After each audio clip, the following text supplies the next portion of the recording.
kids. It's time to get some SML podcast all up in that. Well, just the thing you sent me said like 6 p.m. Pacific time, and so I was like, whatever. 9 p.m. Eastern. But I guess if it's already released, it should be able to go up. Was it 6 a.m.? I thought it was p.m. I mean, I gotta check. Ignore that. It was a.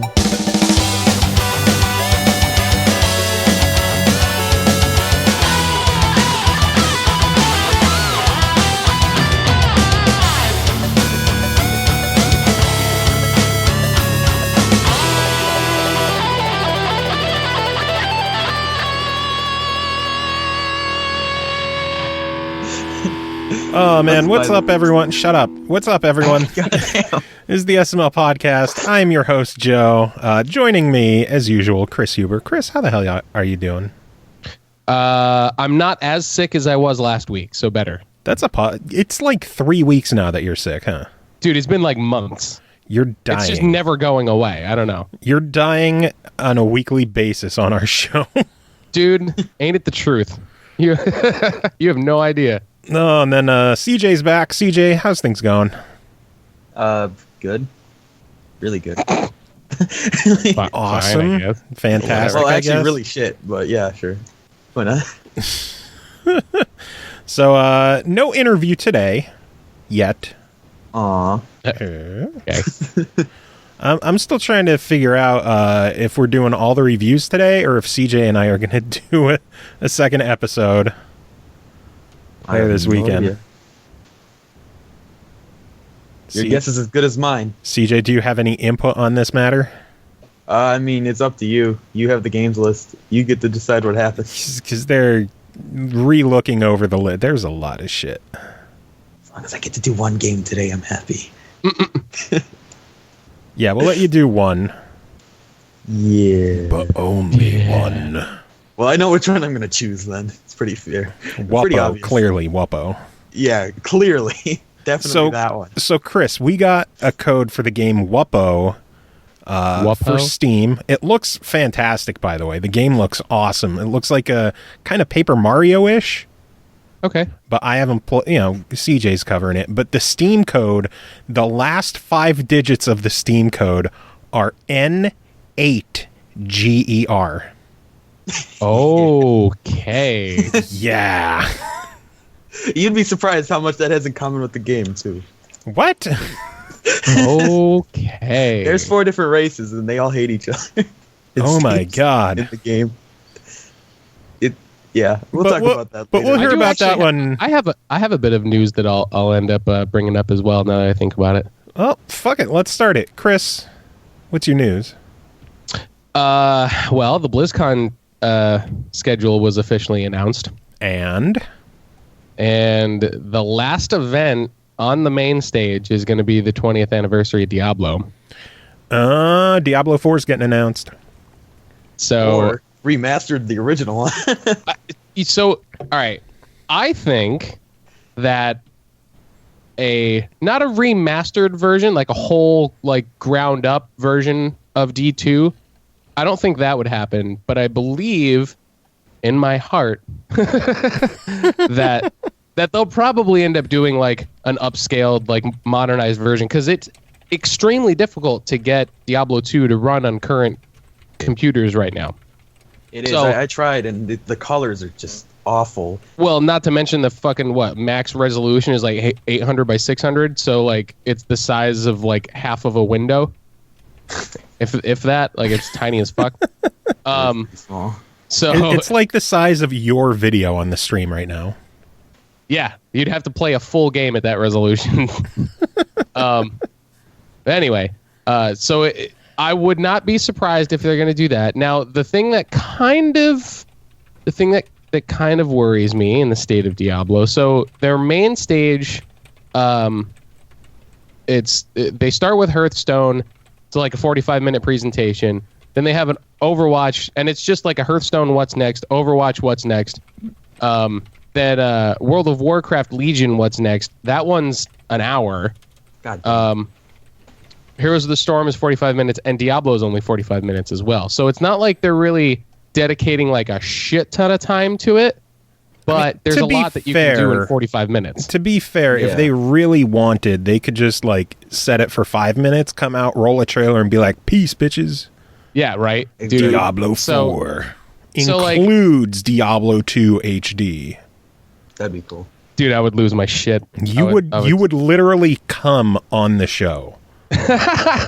Well, this is all right. So this is November 4th. So this is like a little bit less than a month away. So I don't know. You have a month to store it up. Yeah, don't right. jerk off for the next month. You'll be all right. I can't guarantee that. I can't make that. I can't make that. Starting already, or what? Is that you? That was me. But they have been like, and I got another. I think it was like an email or something that was Diablo related. They are really trying to hype this. That there is going to be some good Diablo news. So I don't know. No, we'll Diablo 4 or Diablo 2 HD. Maybe it's Diablo 4 with all the other 3 games remastered. Yeah, right. Why would 3 get remastered? Why not? One kind of newish. New expansion. Fuck it.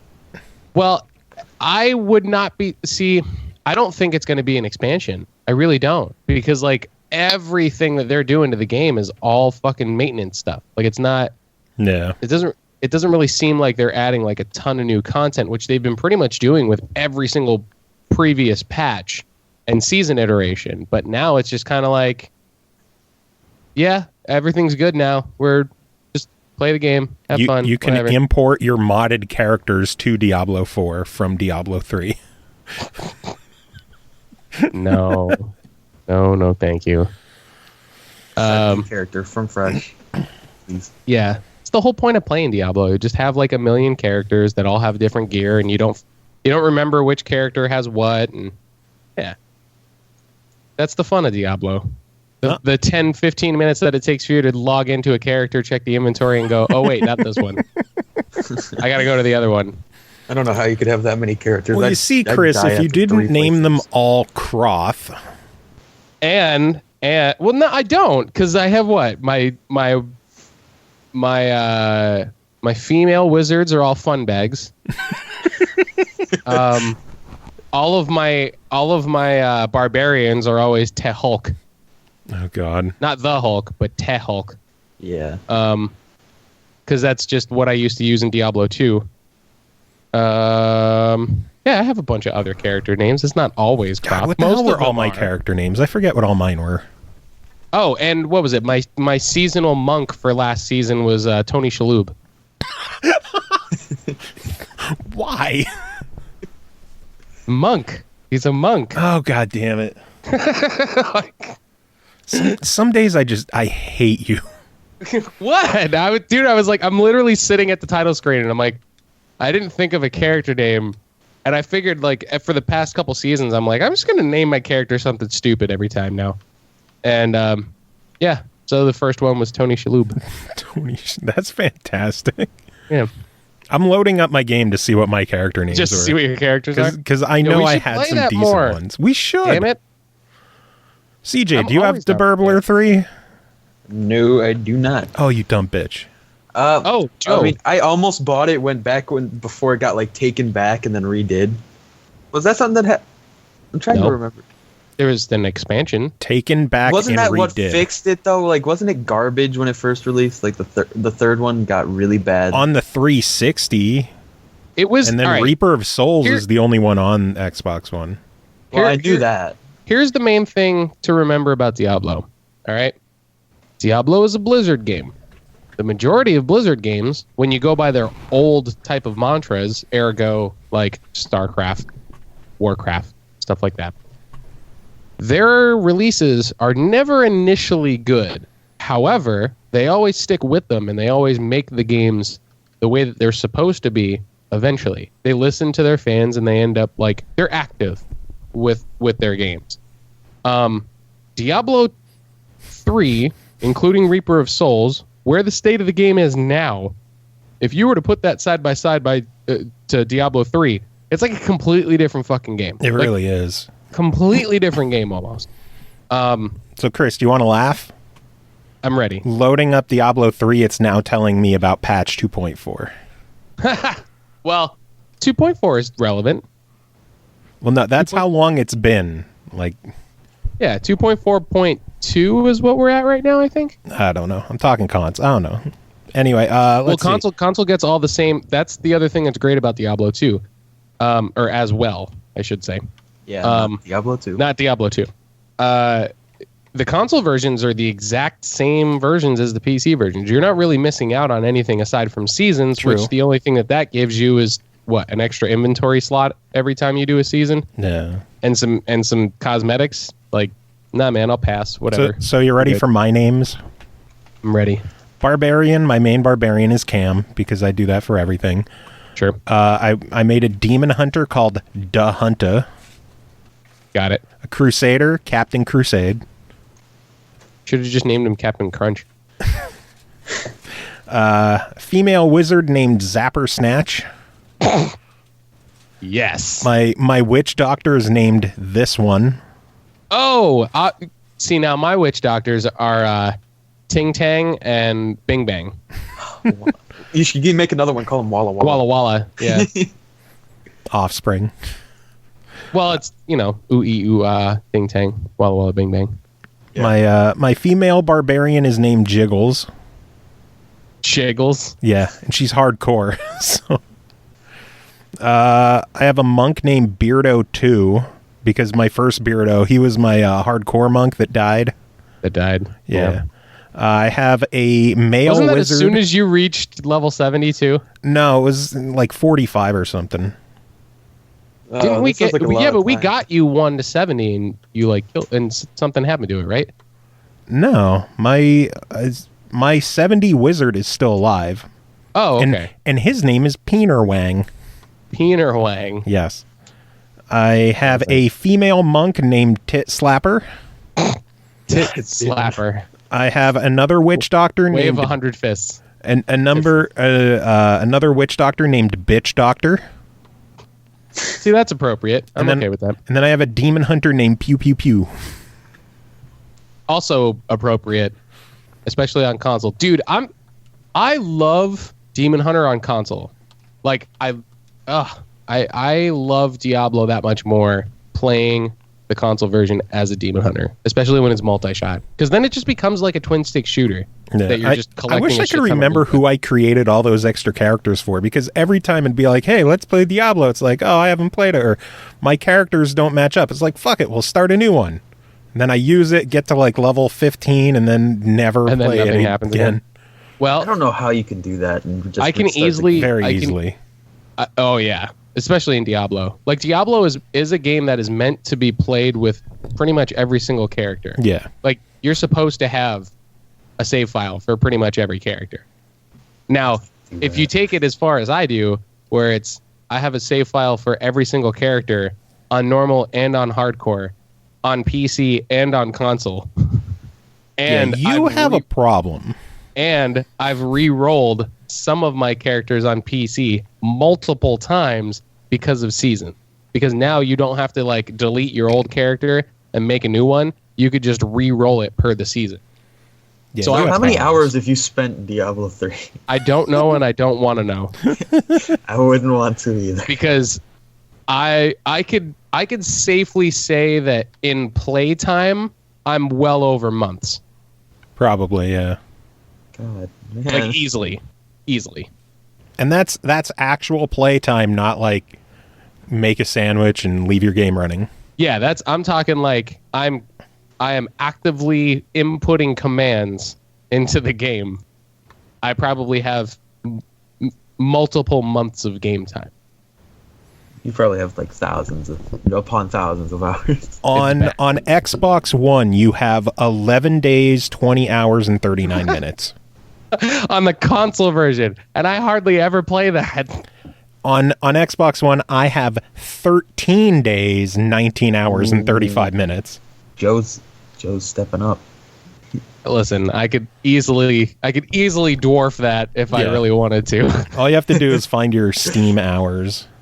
Yeah, the Steam hours is And what then shit really is enough. on. Well, it doesn't come through Steam. Like it's a Yeah, battle. Oh. That's right. That sucks. So no training cards, kids. I know there's a way that you could do it in WoW where it's just like /playtime or something like that.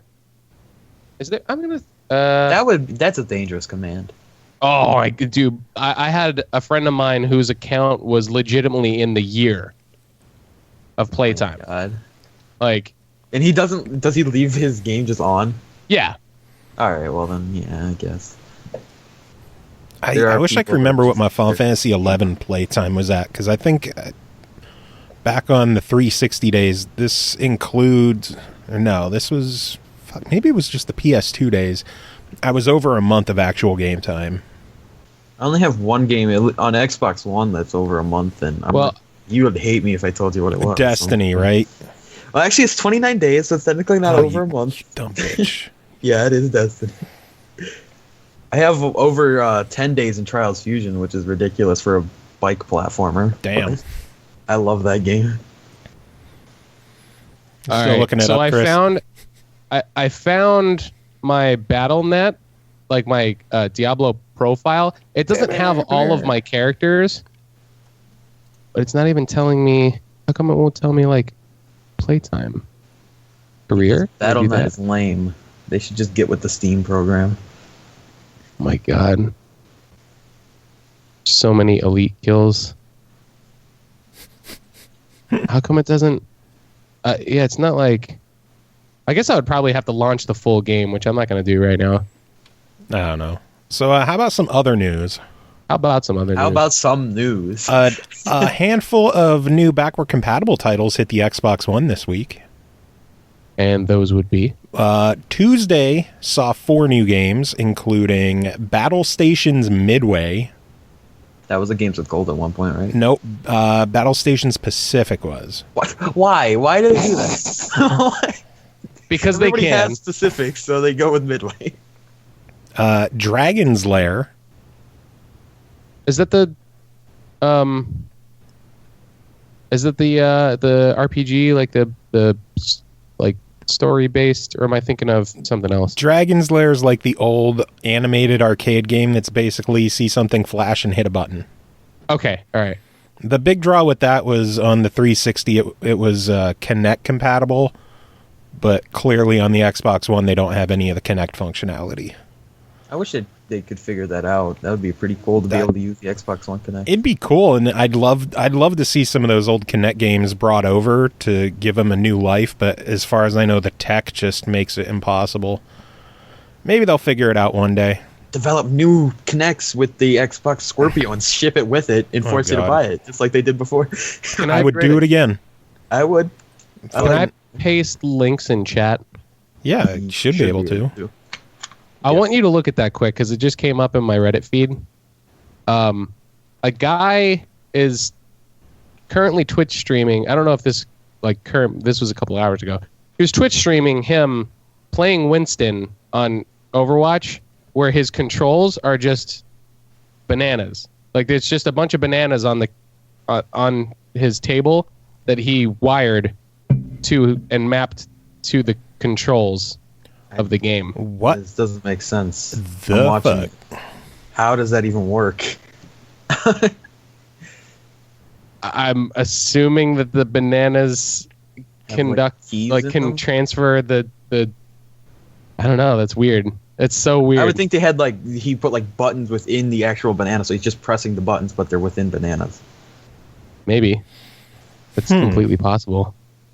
It's so I don't know. It looks like he's just I don't know.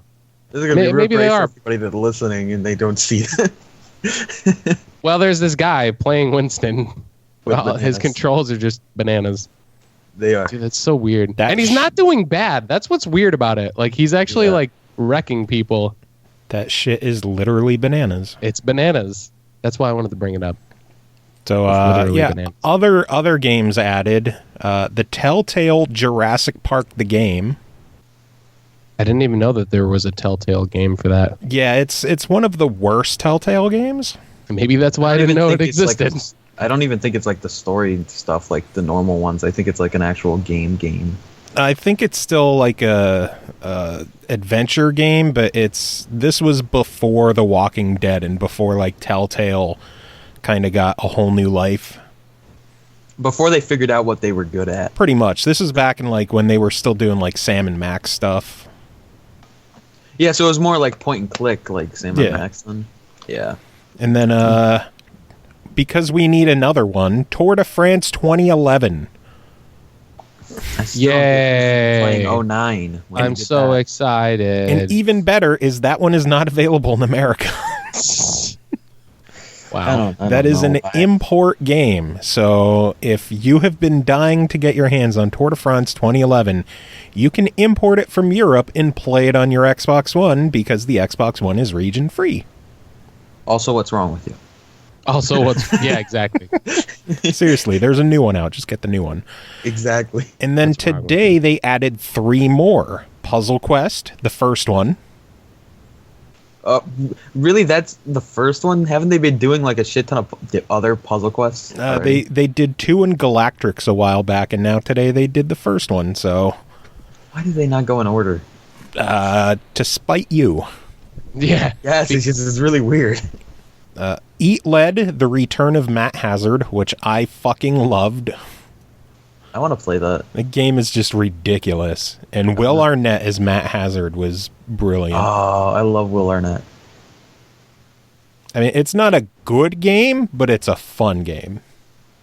Well, I mean, a fun game is a good game, kind of. Yeah. If you can enjoy a game, then it's a good game. And I'm sure you could find it cheap enough. And then the last one for the week, Silent Hill Downpour. That's a weird one, too. Hey, good for Halloween. Yeah, I suppose so. They should do some more horror games for Halloween. I actually traded in my old PS4 camera today for like $18 at GameStop and got Silent Hill for $13. God damn. A PS4 camera was only $18 you got for it. Ouch. Yeah. I had 2 of them because the PSVR, but yeah, I got that, and then I remembered that I don't have the game E4 that we mentioned a week or 2 ago that came to backward compatibility, and I remembered that it was on a disc. The disc is called Cubed, and it has E4, Lumines, and Res HD. Hell yeah, Lumines. And 2 of those, Lumines and E4, are backward compatible games. And Lumines actually includes all but one of the packs of DLC, including, I think, 2 of them that aren't even sold anymore. And GameStop is selling that disc, which includes 3 games, 2 of them which are compatible on the Xbox One, for $1.79. Holy shit. Yeah, that's way cheaper than buying them separately on Xbox Store. So, Joe, are you going to get Tour de France 2011 since you own like every single backwards compatible game almost? Do you know how tempted I am, really? Just to add it to your collection, just to say you own that game. I am so very, very tempted. How much can you get it for? Have you already checked? I don't know. Fuck it. Let me look it up. Well, while you're looking that up, I guess I'll bring up that Fury's coming to the Xbox One. That game was PlayStation Plus lineup a few months ago for PlayStation 4, and now it's coming. Yeah, I'm excited about that coming. Yeah, it looks pretty cool. It looks insanely impossible, but it looks cool. It's basically a game of all boss battles. I think there's boss battles, and then there's long walking sequences, which you're told the story. And then another boss battle. I don't think there's actually like any small enemies that you just fight.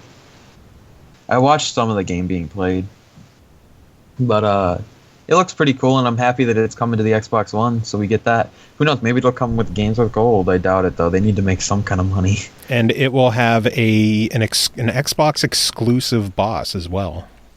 Really? Yep. So does PlayStation get an exclusive one that we didn't then to kind of eat No, that they out? got the game a year ahead of us. I don't know about a year. Was it a year?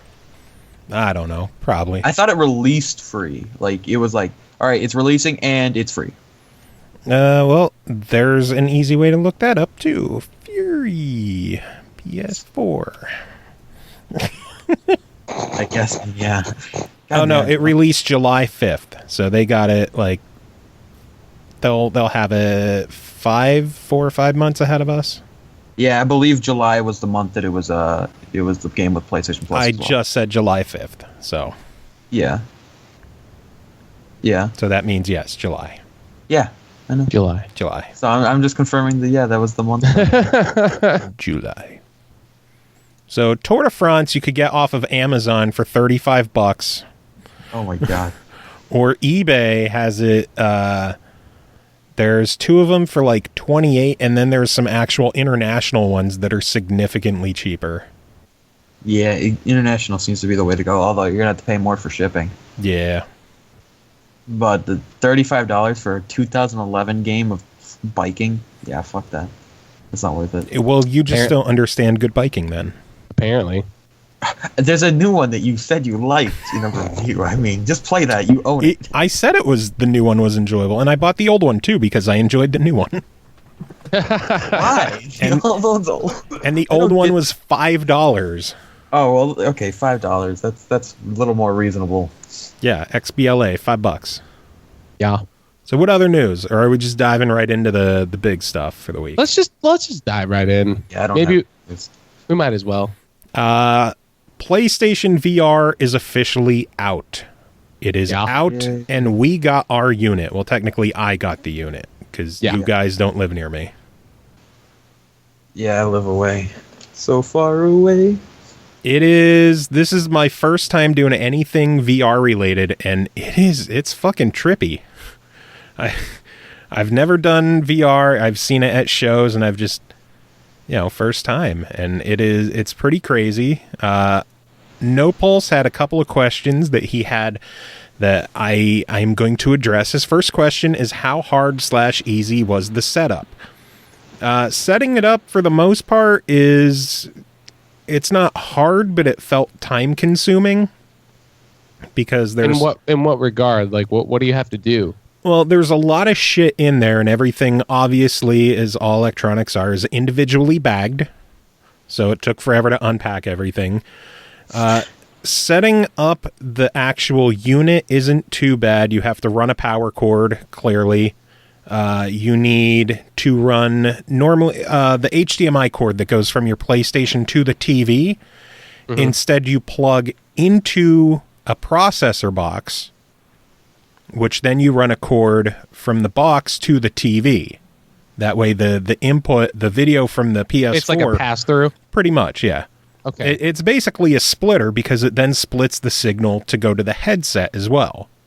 Okay. Yeah. The headset...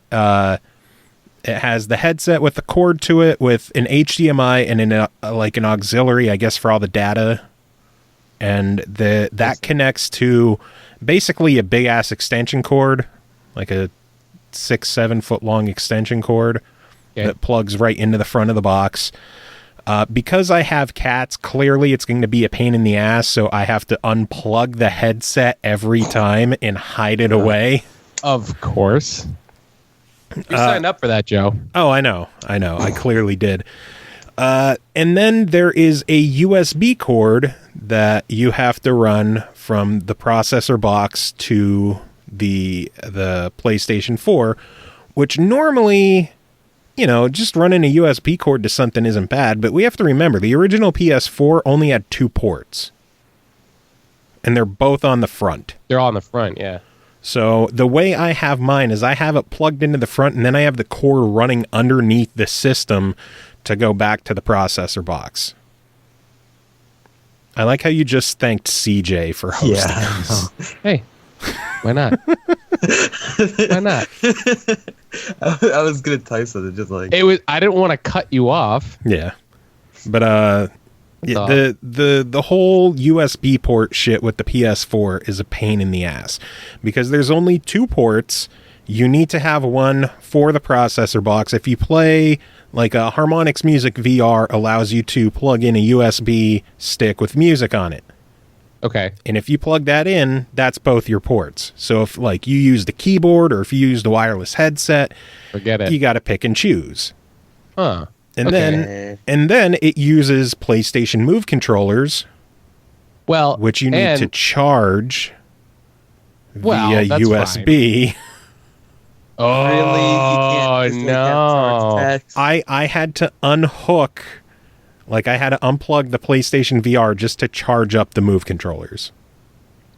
Well, how long does the charge last on the Move controllers? I'm still going off the charge, so long enough, I guess. It's a nuisance where if the PS4 had more than 2 goddamn USB ports, it wouldn't be an issue. Well, does the PS4 Slim have more than 4? I don't know. I would think that because they're planning the PSVR, I don't know if they ever had. You know that. what though? I don't think they're going to take the attention to detail to do that, because they're probably figuring, well, it's not like they're using USB ports for external storage because we won't let them. Or at least maybe they only need 2. PS4 Pro will, hopefully, so that because they know at this point, like, there's a lot of USBs that are required for this thing. Yeah, Like, they should at least have 4 ports. I'm surprised that they didn't at least try and like market a hub. I mean, technically, you could buy a USB hub for it, but I mean, the Slim does not have any additional ones. Wow. Maybe. All right. They're banking on the Pro, maybe then. I think the Pro has an extra one in the back. Oh yay! One an extra more, one. yay, thanks. I mean, let's be fair. The Xbox One only has 3 itself. Yeah, that's true. I can only plug in 2 controllers because I got a external hard drive. I mean, I have 2 external hard drives, so if I want to do anything else, I only have that one extra port. And with Can I ask something else, since you're bringing up ports on the Xbox One? Sure. I saw an article that apparently the PSVR technically works on the Xbox One. Yeah, I figured we would get to that eventually, but I guess we could mention that now. Polygon, they hooked the PSVR up to the Xbox One, and it works. The main reason it works is because all they did was the video that ran from the PS4 to the processor box. They just ran it from the Xbox One instead. So you can see this stuff, but it's not actually going to like work. No, it's not actual VR. It's basically like like a cinema screen, a cinema experience. You basically just have the video for the Xbox One on the headset, and that's it. Well, that'd be pretty cool, though. Is it split, or is it just one picture? I haven't done it myself. Oh, okay. You should try it since you have a PSVR. I'm gonna have to find an extra on it next week, maybe an extra HDMI cable and try. I might try my cable box into it. I might try the Xbox One into it. Maybe I'll try the 360. Oh my god! Maybe playing original 2005 launch game. Maybe the Wii U. I'll hook up my Retron. Yeah, that would be sweet. Oh my god, that would be amazing, actually. Fuck, I forgot. Oh, HDMI. Polygon allegedly says that the Wii U should work, but they tried a PC and it didn't work. I mean, well, there's probably a lot more going on with the PC. True, but you would think that the way it's working is it's just sending video to the processor box. And if that's not the case, then why is it playing nice with the Xbox One?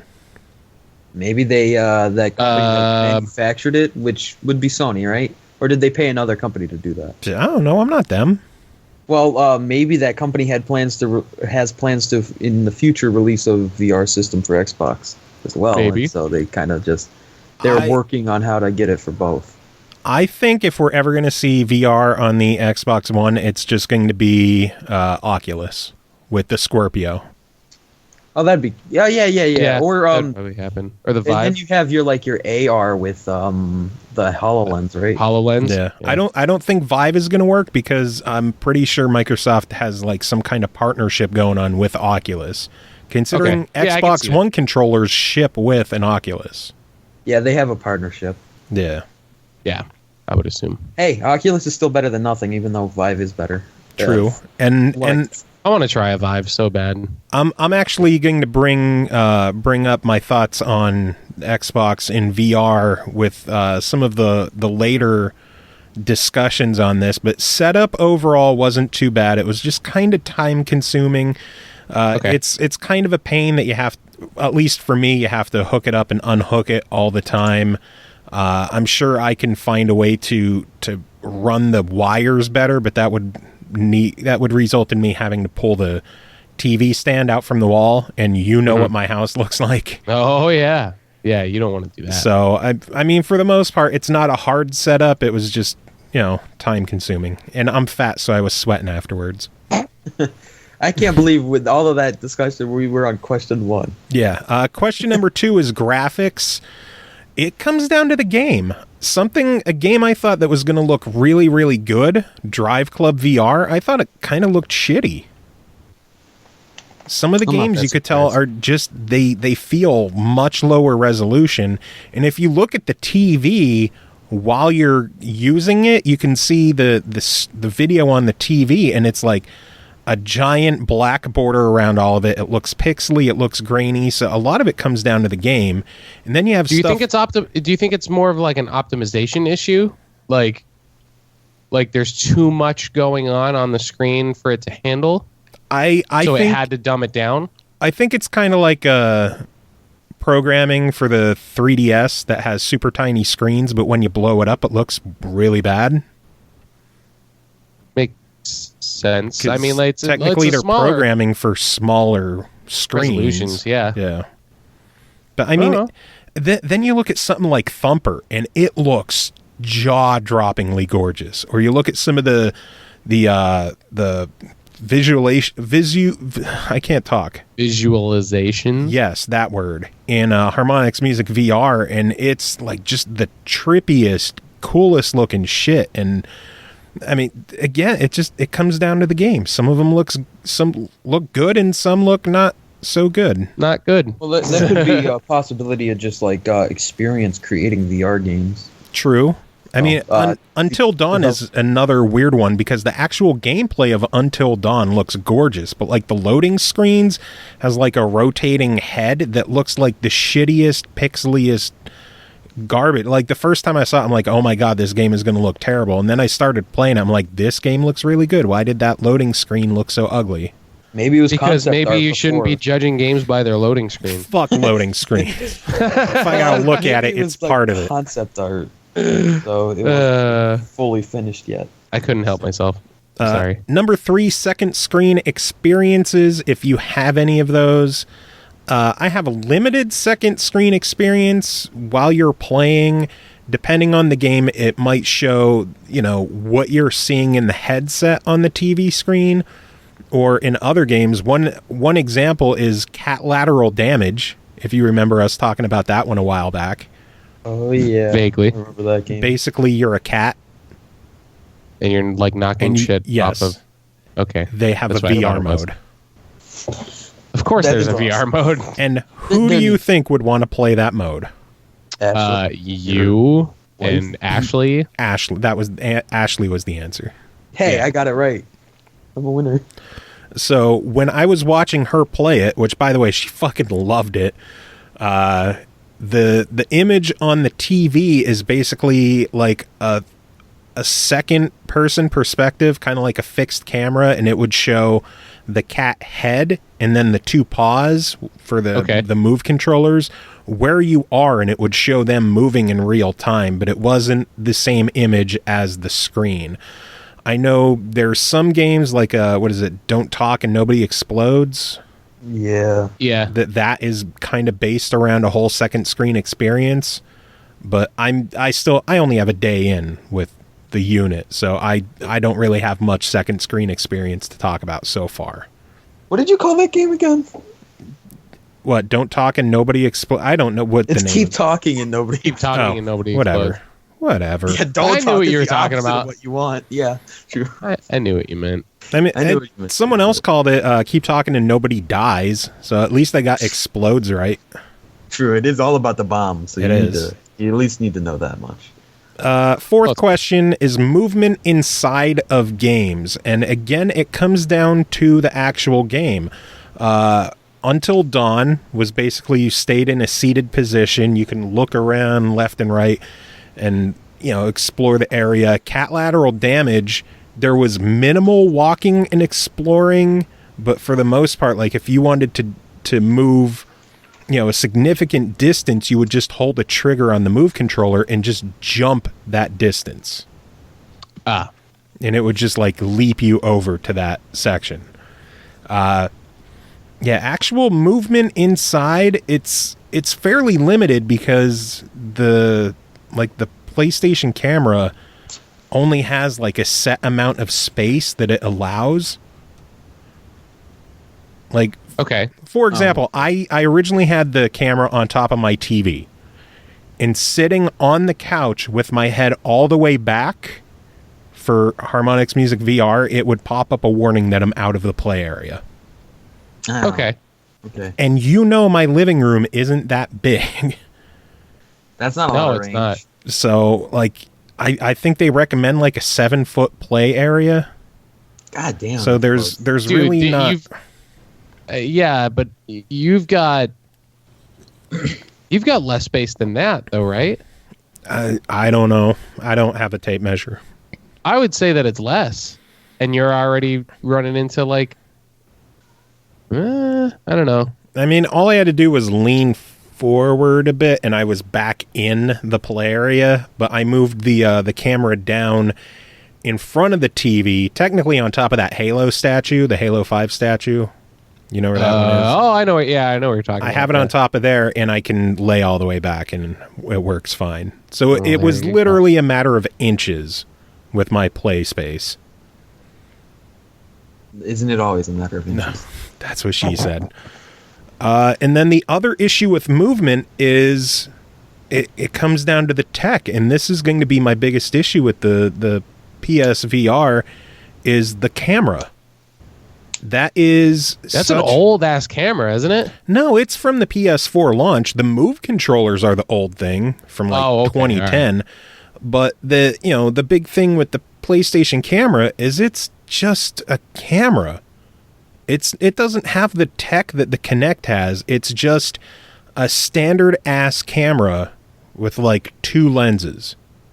So if you turn away from the camera, like if you're playing cat lateral damage and you turn to get something behind you, you're out of view. The move controller is out of view of the camera. It doesn't know where it is. That's shitty.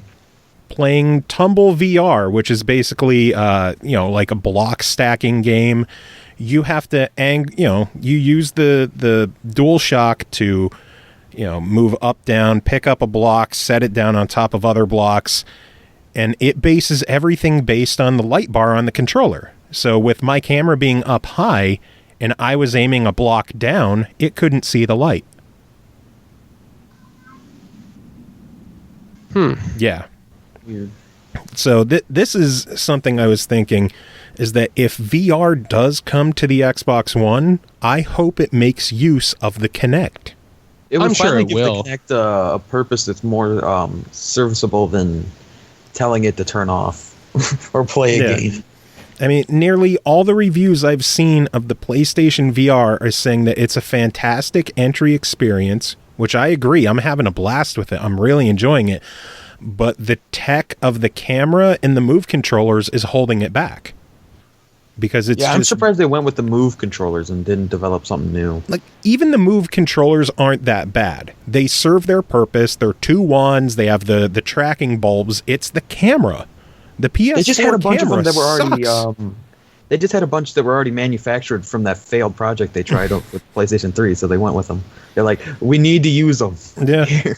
I mean, the move controllers work pretty well. The biggest problem with the VR is the camera. Because it's a shitty $60 camera that can't track as well as it needs to track. I had reservations about the camera, like them using that camera. Yeah. I would love to see some kind of console VR done with something as powerful as the Kinect. Because the Kinect can track your entire room. It can it can track individual finger movements. Where the PlayStation 4 camera could track glowing balls. And that's about it. Glowing balls. Yeah. I like the way you put that. That's what it the is. fucking move controllers are. They're just 2 glowing balls. I guess you're right.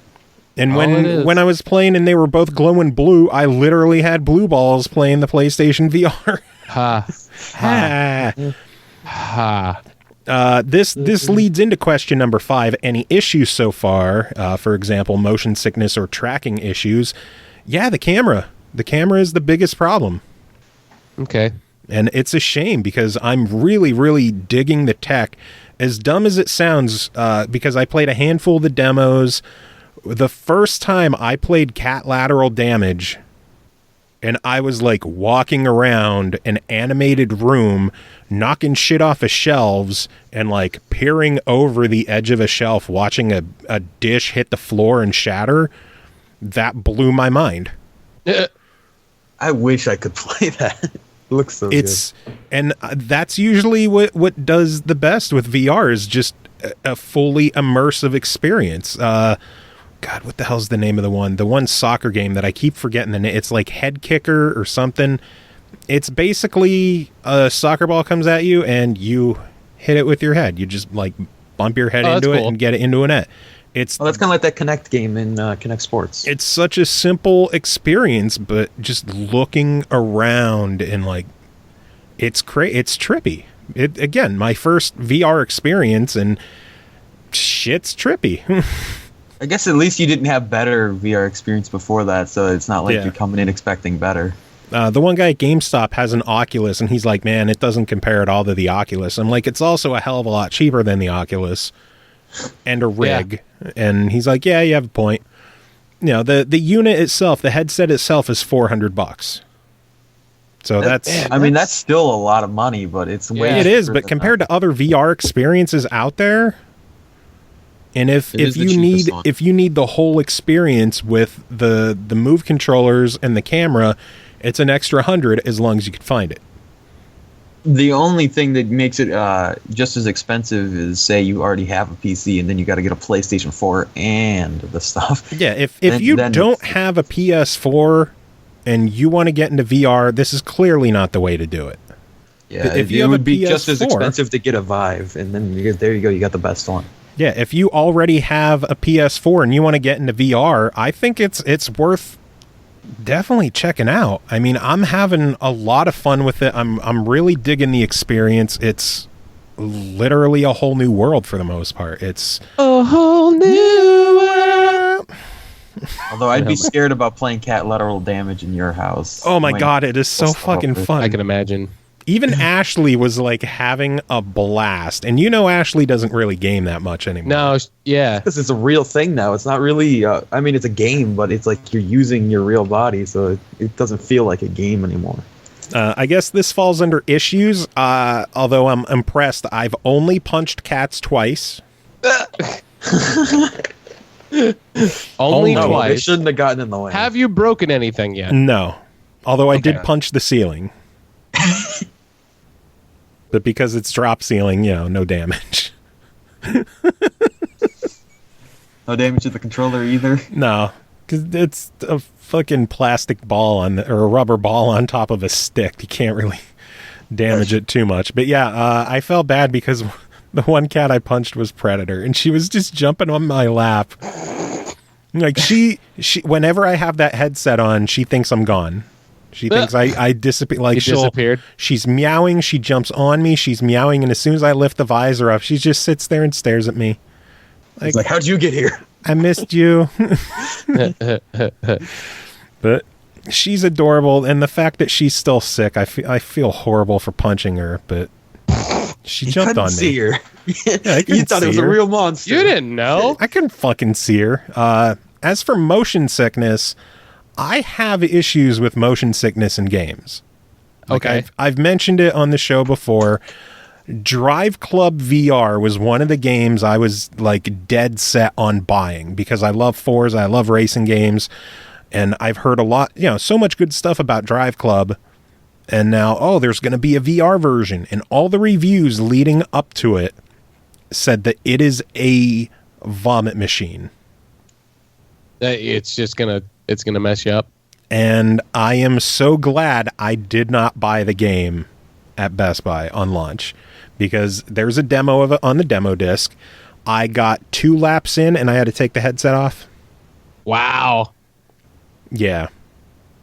That's crazy. You know, the in the car view wasn't as bad, but as soon as I switched the view to like outside the car, which is how I prefer racing games, I like being able to have a better field of view. As soon as I did that, the stomach started churning. I don't know. Inside the car would be better for VR just because it'd be more immersive. Yeah, like, it was hard to tell what was going on. Inside the car, could you actually like look at the mirrors too, or did you not bother trying? I don't remember if there were mirrors. You can like just look around in all the directions, and it's head yourself. Cool experience. It's just it was nauseating. So yeah, motion sickness is definitely I'm excited a thing. to try and give it a shot, hopefully, and see what the hubbub is about. And then the other, I didn't get sick, but I started feeling a little bit queasy, was when I was playing Until Dawn, Rush of Blood, and that's like an on-rail shooter, kind of like on a roller coaster with shooting gallery style. And, you know, normally just going through the stages was fine, but when it got to the faster moving roller coaster segments, that started to get to me. I could see that. Yeah. But for the most part, all the other experiences I've done so far have been fine. I haven't had problems, and I have always had motion sickness issues. For the longest time, I couldn't play a first-person shooter because of motion sickness issues. And I think I mentioned that like Fallout 3 was what helped me start to learn first-person games. It was that, and then Borderlands, and then I just started getting in a little... I still can't watch people play a first-person shooter. Dude, I want to play VR Borderlands so bad. Oh my god, that would be amazing. So bad. I would love that. Fuck, I would play the shit out of that. But I would buy the whole rig just if they announced a Borderlands. Well, I mean, if I had the money. Which Dude, they could release a Borderlands-specific VR rig, and I would get it. Like, this rig only works for Borderlands. That's it. And no other rig works with Borderlands, so you have to get this one. You have to get this one. I would get I'd buy it. That'd be fun as hell. I would get it. I'm sorry if you guys can hear my cat. No, you're good. Can't hear your cat. Oh my god, she's all good. She's so fucking loud. Grab her by the pussy, I guess? I don't know. Had to come up at least once, right? Yeah. I mean, it was inevitable. Yeah. So since we're talking VR stuff, I might as well take care of our two featured games that are PSVR titles. Yes, we just got a PSVR, and we have two PlayStation VR reviews, official reviews to give. The first one is called Waddle Home, developed and published by Archiact. I'm butchering it. Archiact Interactive. It released clearly October 13th on PlayStation VR for $9.99. The penguins are trapped and they need your help. Guide them to the rescue ship by opening doors and moving blocks while making sure to help them waddle around traps and escape patrolling guards. As you could tell, this is a puzzle game. You have jailed penguins and you need to get them to a ship to exit. Starts off easy enough where you just gotta, lift blocks or drop blocks to guide them. The penguins, they walk straight forward, and when they hit a wall, they turn right. Interesting. Guards walk straight forward, and when they hit a wall, they turn left. If you have blocks that you could lift up and down, which clearly either you could help a penguin walk through an area, or you could make a wall for them to walk into and turn right. There's multi-level, multi-story structures that you can climb up with ramps and everything else. That it's basically kind of like Lemmings, where the penguins are just going to walk and you got to get them to the exit. There are 3 eggs to collect on each stage, which are basically the collectible. You don't have to go for them, but clearly you should, because collectibles. Really, really cool game. The visually bright, cartoony graphics. This is one of those just cool experiences where it's like a model is in front of you and you could just walk around it and turn it and you could get down it. Remember the Minecraft demo for HoloLens? Yeah. It felt like that. Oh, damn. But no one else could see it. The screenshots I'm looking at looks like it could just be a regular PS4 game as well, and it doesn't seem to be.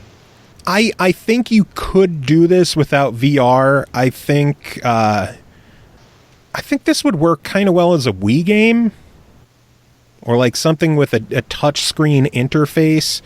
But it's an enjoyable game for VR, and for $10, I think it's a fun, cute family launch game that if you have kids, for $10, VR game. I mean, there's VR games that are launching, like Rez. Normally, you could get Rez on basically any other platform for $10. Rez Infinite on VR is $30.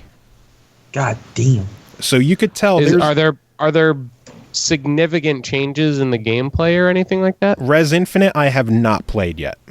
Okay, but I was just curious. But it still feels like a lot of games just have like a VR tax already, which you can understand. That there would be, yeah. I mean, you can understand, but for a game launching at $10, which is a well-made game, it's a gorgeous game, it's a fun game, it's just a fun puzzle game that you use a VR headset for, and you point at shit, and you don't need a move controller for it. It just uses your standard controller.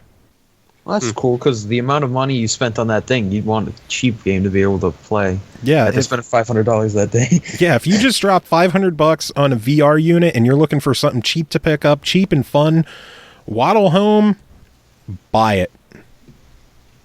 Nice. How's that? And how's this?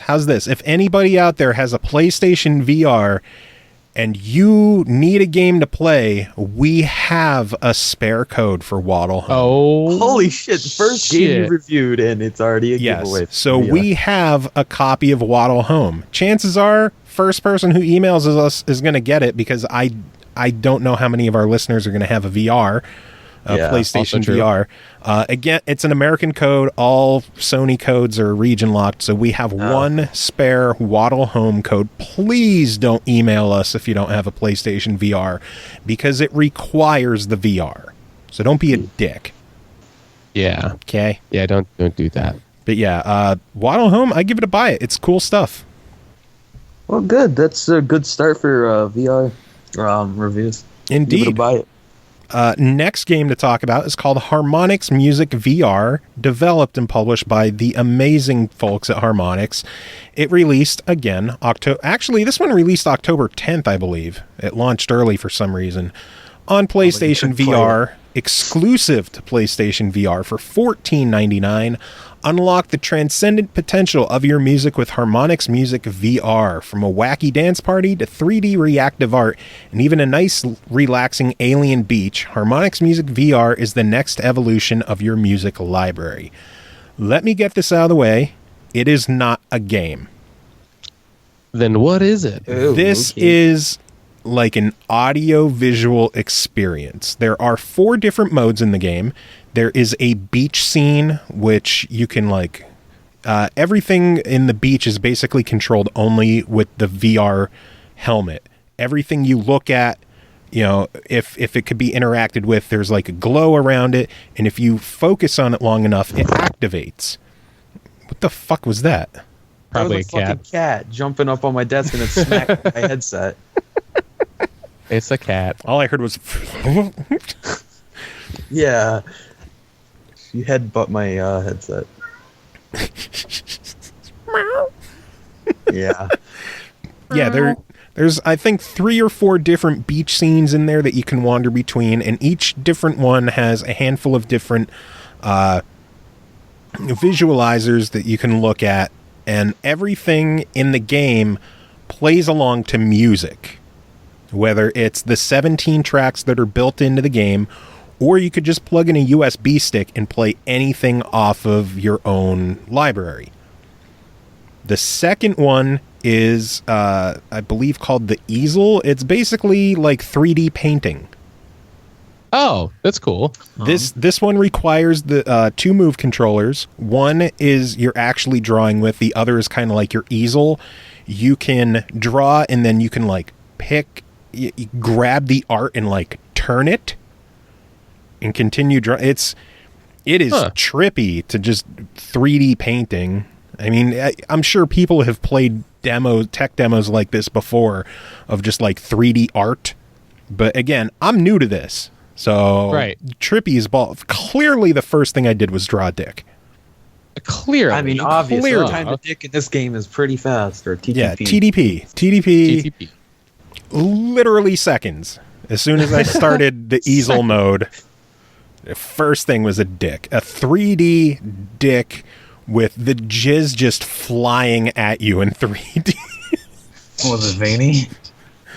No, I'm not good enough to draw veiny dicks. They're very crude, rudimentary dicks. Which is perfectly fine. Yeah, I mean, I'm only so talented in life. Can't get the big dicks out. Yeah. The third mode is like a dance party where there are a handful of different things you can do. It starts off on a dance floor with a handful of different monsters around you. You can use, again, 2 move controllers to target different areas on the monsters' bodies and basically force them to dance, kind of like puppets. If you now, was there any penis in this? No dicks in this mode.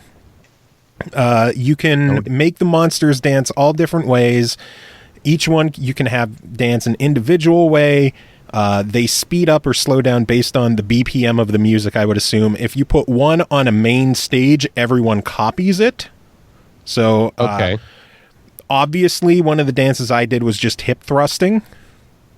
And then I matched it in my living room, just hip thrusting, as I would assume my cat stared at me confused. There is cake that you can eat, which changes what you're doing in that mode. The first time you eat it, it moves you to the DJ booth, which there's a button you could slow down the music or speed it up. There's a turntable that you could have fun with it.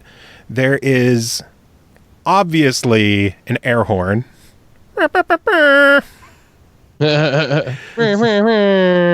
And by the way, your hands when you're the DJ are just like cat paws. And then there's a party gun that you can pick up, and it just shoots like balls and toilet paper rolls and fish. And you could just and fish. And you could just shoot the monsters or just shoot around the room. There's balloons, there's cakes. You could just shoot and shit while music is playing and the monsters are dancing. Because obviously fish are well known at monster dance. Very much so. Eat the cake again, and you're basically in the position of God. You are high above the dance floor, and your claws or your paws are now like robot claws, where you could pick stuff up, move it around, throw things around the room. If you turn behind you, it's like the never-ending void of despair and darkness, and you could just pick up monsters and throw them down there, and you hear them scream as they plummet out of existence, I guess. That's fucked up. It's funny and goofy. I mean, they show back up, but it's just fun to throw them out and hear them scream if you're sadistic and horrible. And then the fourth mode in the app, I'm calling it an app because it's not even a game, it's called The Trip. And it's basically like a kaleidoscope while music plays.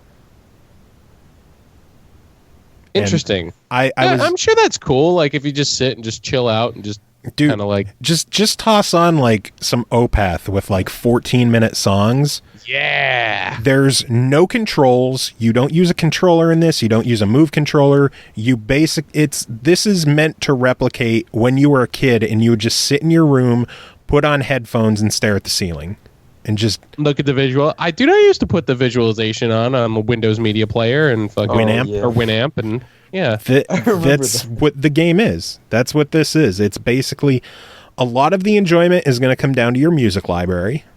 And if you're the kind of person who could just zone out and listen to music, which I can do. That I can do that too. Fairly often. Yeah. The fact that there's 17 built-in songs, a handful from previous Harmonix games like Amplitude or City That Sleeps, some brand new stuff from Harmonix, like the in-house composers. The 17 in there spans like electronica. There's some hip-hop. It's just a fun mix. And then it's all about putting your own music in there. So this is a hard one to judge.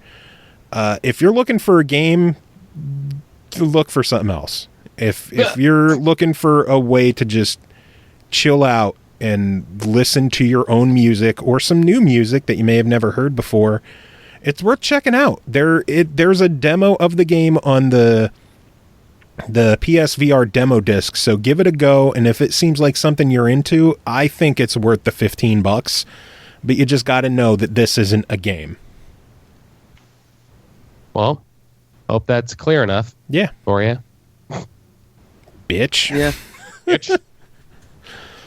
So, you guys ready to give away a game? Sure, let's give Already? something away. We have a copy of Shadow Warrior 1 to give away in honor of Shadow Warrior 2 releasing. A Steam key, and we have 3 entries. Are you ready for this? I'm Fucking ready for born a little ready. wang. First email is from Arato Domato, new person. So welcome to the show. Says, you kidding me? Samurai Ninja Man with the greatest puns in existence, fighting demons and slashing and shooting while he does it. For Christ's sake, I gotta play it. Seems good. Very accurate. Next email is from Ricardo Souza, who says, never played Shadow Warrior. I checked the system requirements, and it looks like it works on my laptop. I don't spend much time playing on PC. I play on PC mostly when I'm away from my console. That's why I didn't play the Titan Quest yet, but I'll play it as soon as I get away from Gears 4, and I'll send you impressions. I checked out the game, and it's a first-person shooter from the same guys who made Duke Nukem 3D, game I played a lot when I was a kid. I always love first-person shooters. Also, it looks like a classic that I missed and never knew about until Shadow Warrior 2 release hype. I want it, but I think if you find a true PC gamer that wants it, he too will play it more than me. But if you don't find any PC gamer interested, I'd love to try it. Fair enough. Yeah, at least he's honest. And then the third one, Tit Shits McGee is back. Tit Shits McGee. One of my favorites. Who says, something, something, something, guns and wang. I want to murder shit and make dick jokes. And isn't that what America is all about? Ron Paul 2012. the Ron Paul 2012 just won it for me. That's fucking hilarious. Tit Shits McGee is like my favorite person to write in. Like, Jesus Christ. How many code? Do we only have one code? Just one. My vote's for Tit Shits McGee. I don't give a fuck. CJ, do you have any opinion on this? No, I'm just a little blown away. It's perfect. Fucking Ron Paul 2012. Ron Paul 2012. Oh my god. The timing couldn't have been better. It couldn't have been better. All right, so Perfect. Tit Shits McGee. Tit Shits McGee. I love that that's his fucking email name. Tit Shits McGee. Like, does he send email to like customer service companies and he just replies and it's like, hey, Amazon, signed Tit Shits Tit Shits McGee. Do you think McGee is like a maiden name? How do we know that Tit Shits isn't his birth name? Yeah. What if Shits is the middle name? Maybe. Tit First name Tit. Shits. Tit Shits McGee. Maybe it was Tit Shits like Lewinsky. That's maybe. You never know. Oh my god. You never know. All right, so Tit Shits McGee. Tit Shits McGee, just one Shadow Warrior 1. I love it. Enjoy it. I love it. Oh my god. Fuck. More reviews, I guess. Reviews then. Oh my god. Let us start off with Mantis Burn Racing, developed and published by VooFoo Studios. This released October 12th for $14.99 on Xbox One, PlayStation 4, and Steam, I'm sure. The race is on is in Mantis Burn Racing, where fast-paced, bumper-to-bumper racing combines with intuitive, tactile gameplay and stunning visuals in one of the best-looking and immersive top-down racers around.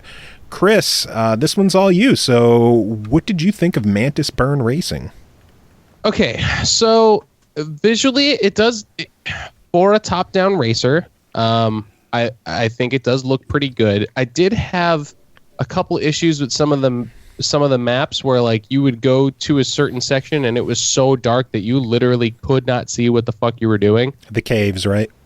Yes. I like that was one of my main grievances because it was maybe it's just a design kind of thing that I just didn't care for.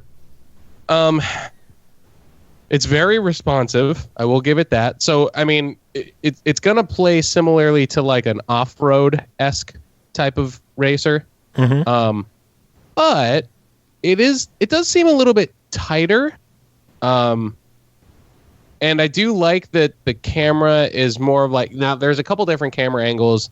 I pretty much stuck with just the basic standard one just so to not like fuck myself up more, because there's like a dynamic one where it's changing all over the place, and then like your reference point is a little bit fucked up for your turning, so I didn't want to mess with it at all. But since the levels are what I think they're a little bit bigger than what they would normally be in like a top-down type racer, so they don't get boring as quick, which I kind of enjoyed. The game modes, like there's a career mode, so you can kind of go through and like unlock more. You can unlock more cars and do upgrades to them. There's like a pretty extensive upgrading system, which I thought was pretty interesting. It's not like it's accessible enough for most people to be able to get into, but it's there is a little bit more. There's a little bit more depth to it than just like a standard like, hey, hop in a car, fucking. All right, do the race. All right, do the next race. All right, do the next race. Like it's. I actually really dug the upgrade system in this game because there's a chance that you can never have two cars the same. Right, which I actually really enjoyed too, because there was some stuff where like upgrades were random. So like you didn't know exactly, like going through the career. Like it's normally like, oh, you do this thing, you'll get a shock upgrade, or you do this thing, then you'll get an ability to upgrade your engine. There was one of the ones that I did where it was like, you don't know what the fuck you're gonna get, but it'll be good. It was like a dice icon on the map, wasn't it? Yeah. Which I thought that was kind of cool because then like there are some splits where you have some decisions that you can make. You can obviously go down the splits and do each part anyway. Yeah. So you don't have to necessarily skip over anything. But it's cool if you just want to like breeze through it and just, try and finish it as quick as possible, I guess. Yeah. There is a decent amount of cars. So I thought that was kind of cool, where it's not just one car and you're just infinitely like modifying the one. I think overall, like I enjoyed it. I mean, I think visually it's still a very good game, and since the controls are relatively tight in comparison to other top-down racers that I've played in the past, I didn't feel as frustrated trying to get the car to do what I wanted it to do, which made me not want to switch off of it as quick, because I've had some pretty big issues with top-down racers in the past. Yeah. But I think overall this runs very, very good. The soundtrack was actually pretty decent. I enjoyed it. There was enough variety, so it didn't really get old that fast. Yeah, I would say overall I would give it a try it. If you enjoy top-down shooter or top-down racers, kind of like off-road and stuff like that, I would highly suggest picking it up. But if you just casually pick up games like that every once in a while, I would try it. I'm gonna specifically lean more towards try it for my final verdict. But right. If you're a fan of things like what I had mentioned before, then I would lean a little bit more towards buy, mainly just because it is relatively inexpensive. Like it's pretty cheap game. So I'm gonna one up you and say that if you're a fan of top-down racers, this is an absolute buy it. I've had a blast with this game. I think it's one of the best controlling games, top-down racers around, and the game is beautiful. Like for a top-down arcade racer, Jesus Christ, this game looks gorgeous. Yes. That's my like for a top-down racer, it looks great. For a normal game, it looks great. Like not just for a top-down race. It's a good-looking game. The models are good. I will give it that. Plus online play, which is always good. Yeah, that was the. I'm sorry, I didn't mention that. You I mean, obviously, I didn't do that because we didn't play it. I didn't know that you had it. Yeah, we should play it. We probably should have played it before the review. Yeah, I was busy with 400 other things. It's very true. Plus, you're like never around when I am. Also true. But yeah, I try it, and I think it's a buy. I think it's absolutely worth picking up. It has, compared to other top-down racers, it has a bit of a higher price, but I think the game deserves it visually and just gameplay-wise. A lot of content, a lot of stuff to do. I love the upgrade system where you can choose what upgrades to put in. And the fun thing is, if your car's filled, you can remove one. It up. Or you can just remove an upgrade and put a new one in. Yeah. Yes, you can. There's slots that you can kind of like that you can was it when your car is like initially like its first level, you only get like 3 upgrades and then like 7, stuff like that. Yeah. And the cool thing is, if you can't just throw things in and out, because once you remove an upgrade, it's destroyed. Yeah, I thought that was kind of interesting too, because so it makes you a little bit more about it. Yeah, you're investing into the vehicles as opposed to just like, I'm just gonna throw, like you said, throw money at it or whatever. Yeah, so I like that too.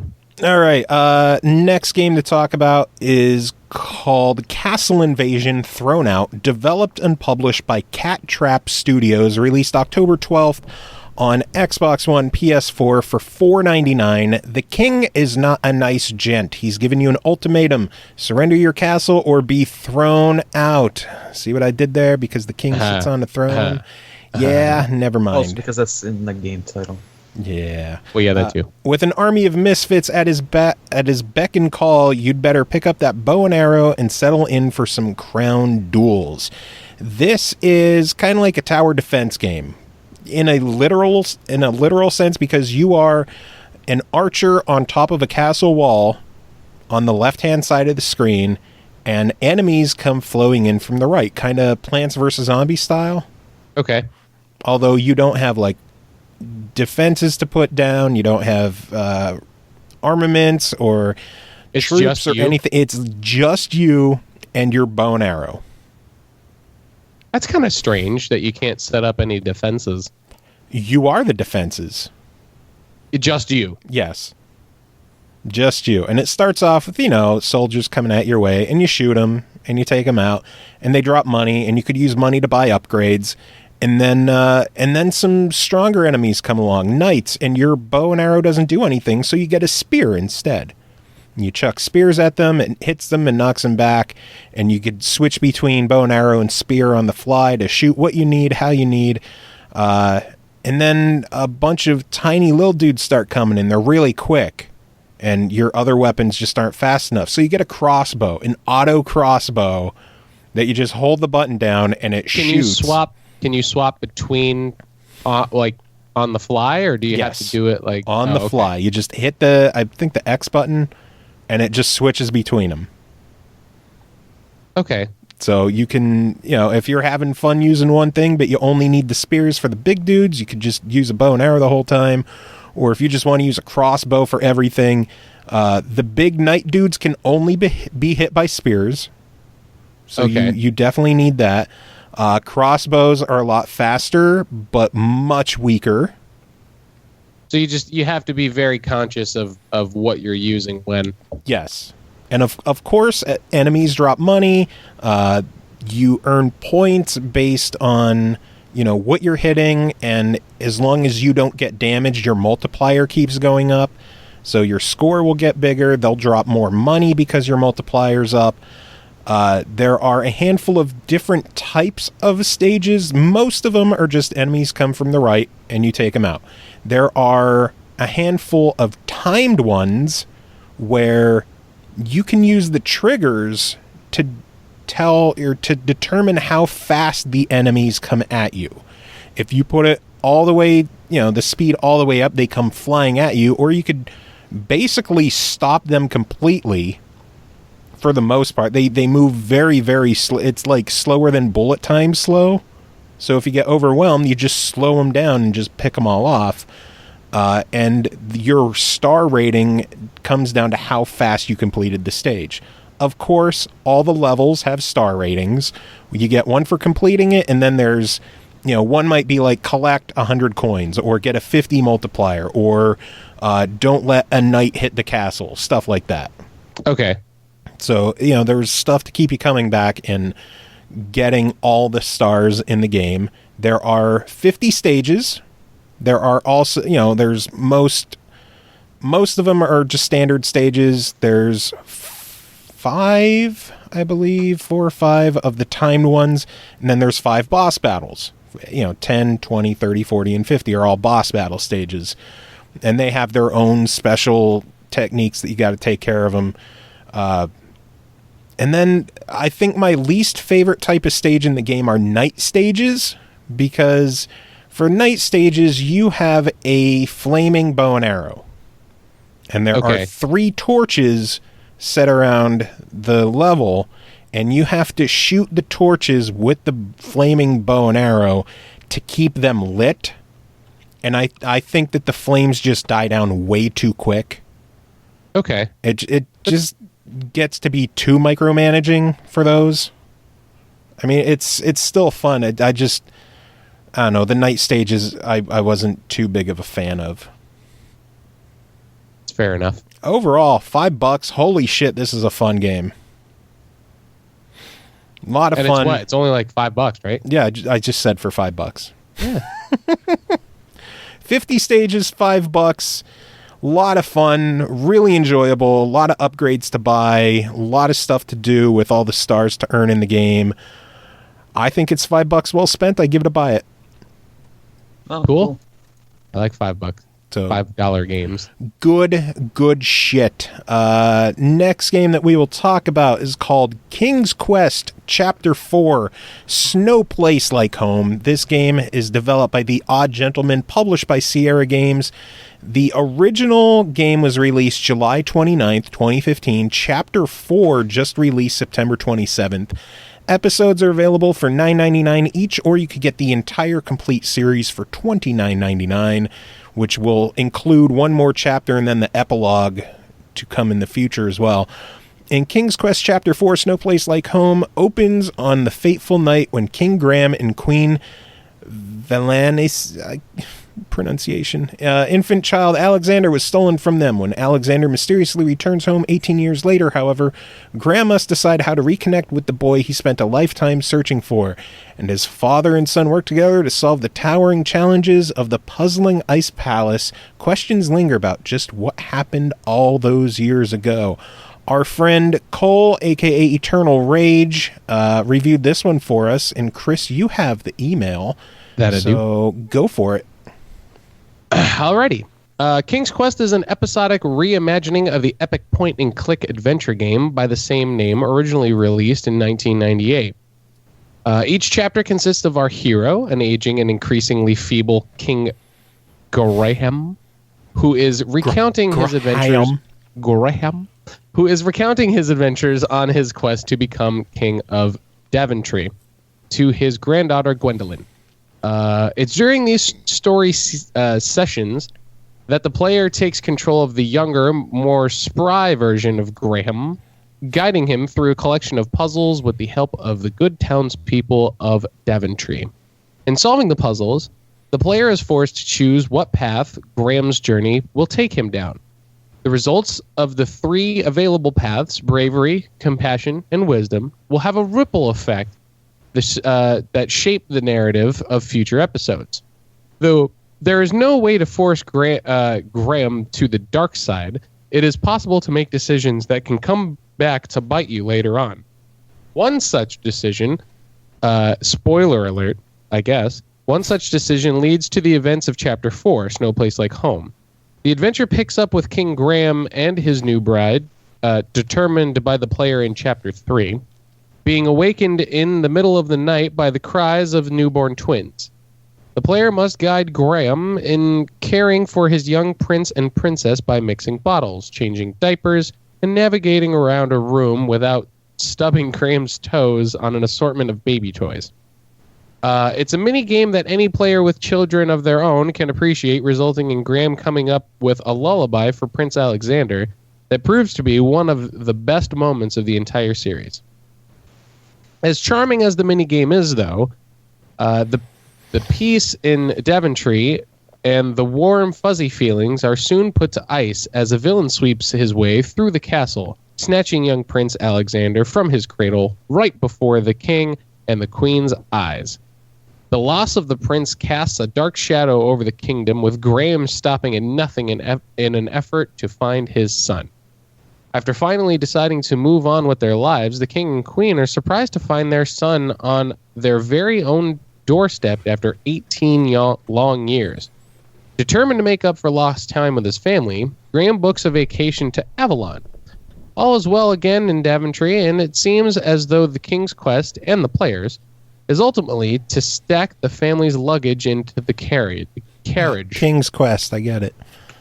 Yeah. Up until this point, the narrative in Chapter 4 has been in the form of numerous lengthy cutscenes. A sharp departure from the previous episodes of the series, where the narrative and puzzles work together to progress the story.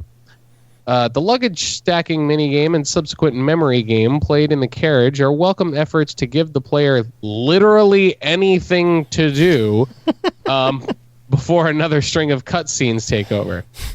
The family makes it to their destination in Avalon, but are promptly separated again. Graham and Alexander are informed by a sphinx that the queen and Princess Rosala are locked away in a tower, and they must work together against a plethora of puzzles in order to reunite their family. Again.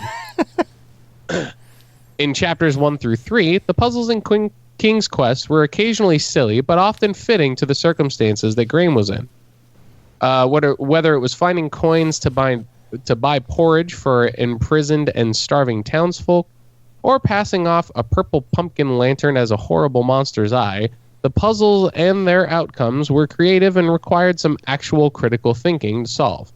This, unfortunately, is another way that Chapter 4 deviates from its predecessors. Instead, the puzzles in the icy labyrinth just result in a lot of block pushing and tile swapping. Prince Alexander feels it would be easier to just blast through the puzzles using magic, and the Sphinx encourages such behavior, whereas King Graham would prefer to solve them the old-fashioned way. This results in increased tension between the father and son duo. Completing the puzzles of the icy labyrinth results in another string of cutscenes that should amount to a crushing climax that could have shattered the player emotionally if only the characters themselves were actually phased by the events. The characters' reactions are all too cheerful, despite what plays out in front of them just moments beforehand, choosing instead to make gleeful quips and puns about the new puzzle that they must face together in order to make an escape. Chapter 4, No Place Like Home's departure from the successful formula of the previous episodes leaves it out in the cold. While this particular I get it. Snow, cold. While this particular episode was my least favorite, the series as a whole is still overwhelmingly enjoyable. There's a potential for a strong finish for the series, as Chapter 5 and the epilogue are yet to be released. Given the potential for redemption and the overwhelming positives from the series, despite Chapter 4's lackadaisical puzzles, I'm giving King Quest a buy it. So, sounds like a fantastic series that is just hitting a rough patch, I guess. Sounds like it. Yeah. Oh, I played the first episode. I have not gotten far enough to have done Chapter 4 myself. But I love Chapter 1. I believe Chapter 1 is still free right now, isn't it? CJ, I'm you not should sure. know. So I believe it's just permanently free. Chapter 1. So Just to give you an idea of like if you should buy it, if you enjoy it, I guess. That's Yeah. kind of cool. Yeah. and then again, individual episodes are $10 each if you want to go that way, or you could get all of the episodes as well as the epilogue for $29.99. If you want the epilogue, you must buy the complete collection. The Must. epilogue supposedly will not be sold separately. I'm sure it'll be available after for, some kind of exclusive period for the collection buyers, but yeah. So- Tim is trying to call me on Skype right now. Oh, Tim, you bitch. I still haven't even played the first episode, and I have it for free. So You should do I that. need to. Yeah, I need to. Yeah, just how I should do that free demo of Heroes of Ruin on 3DS. Well, yeah, that and Free demo. what was it? Bravely Default. Is that Oh it? yeah, that too. Yeah. Oh man. All right, next game to chat Free about. demo. It's free. It's only $20. It's only $20. Speaking of Tim, Speaking of Tim, yep. we should get him back on sometime. Especially Maybe, with all the once in a while. fucking Pixel Noir news that was going on.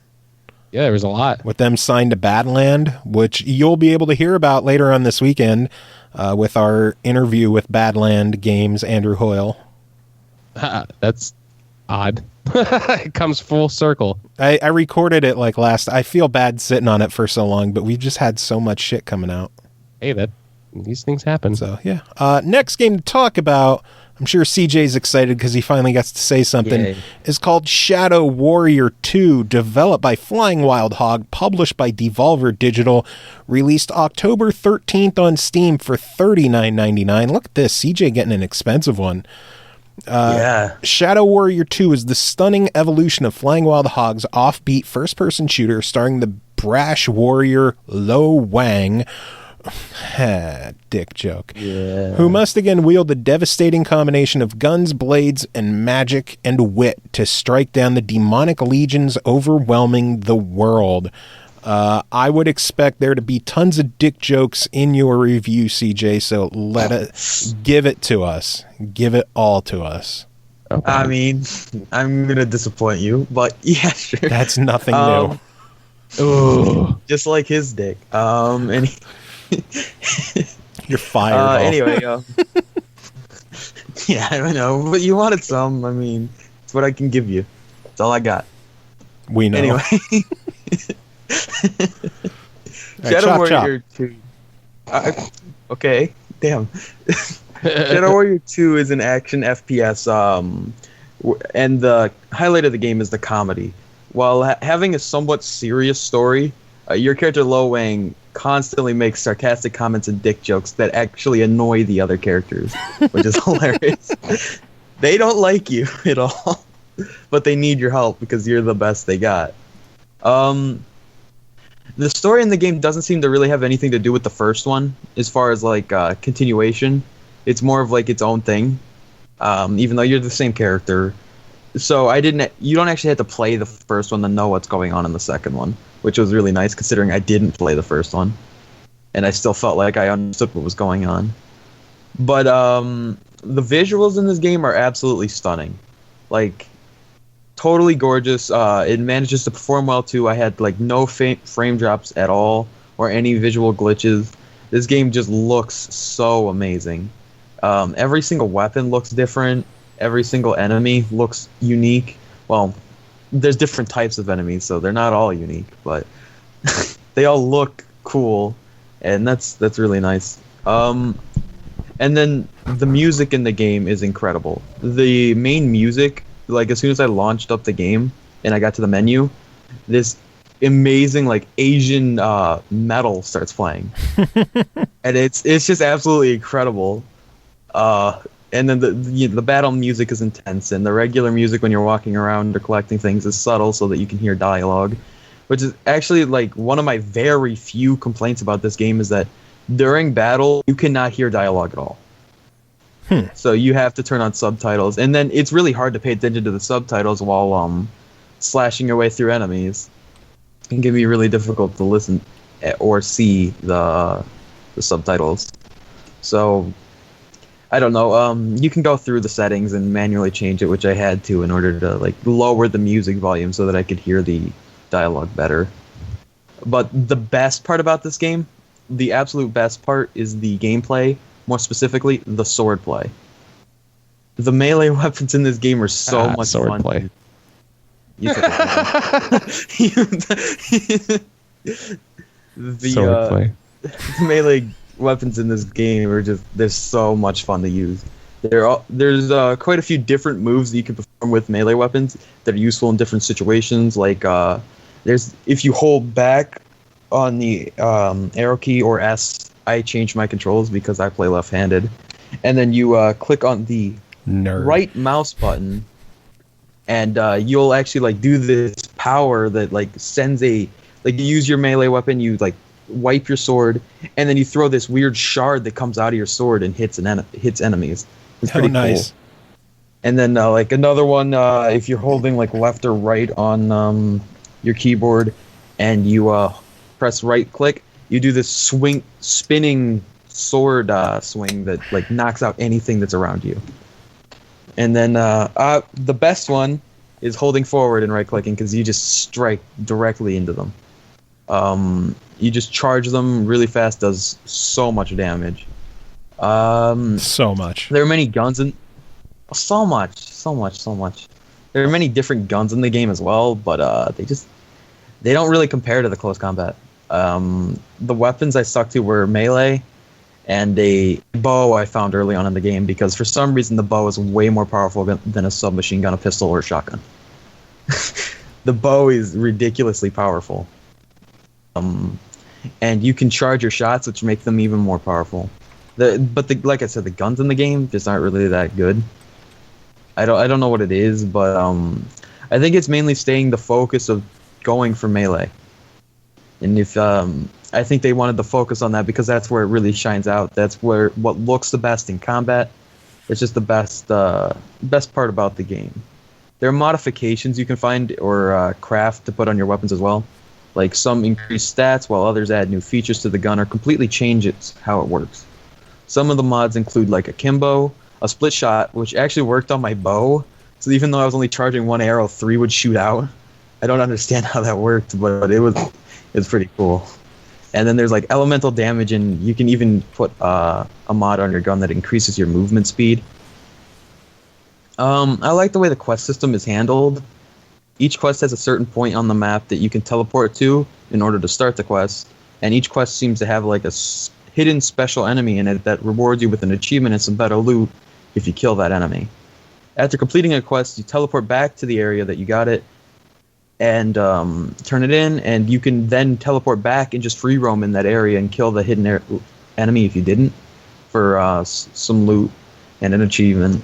And although I do recommend doing all the side quests first, because there are certain points in the game of no return where once you've gone past this point, you can no longer access those side quests from before. And you're an achievement hunter, aren't you? Not a Steam not so achievement hunter. Not so much on Steam, but I do it if I can, and if I know what it is. It's like, I'm just not going to go out of my way for it. But I wanted to experience the side quests anyway, because it adds a lot to the game. There's a lot of side quests in it. And the game does warn you before going to this point of no return, so you don't have to worry about like, oh shit, did I do it wrong and now I can't access these? It'll tell you when you can't access them anymore.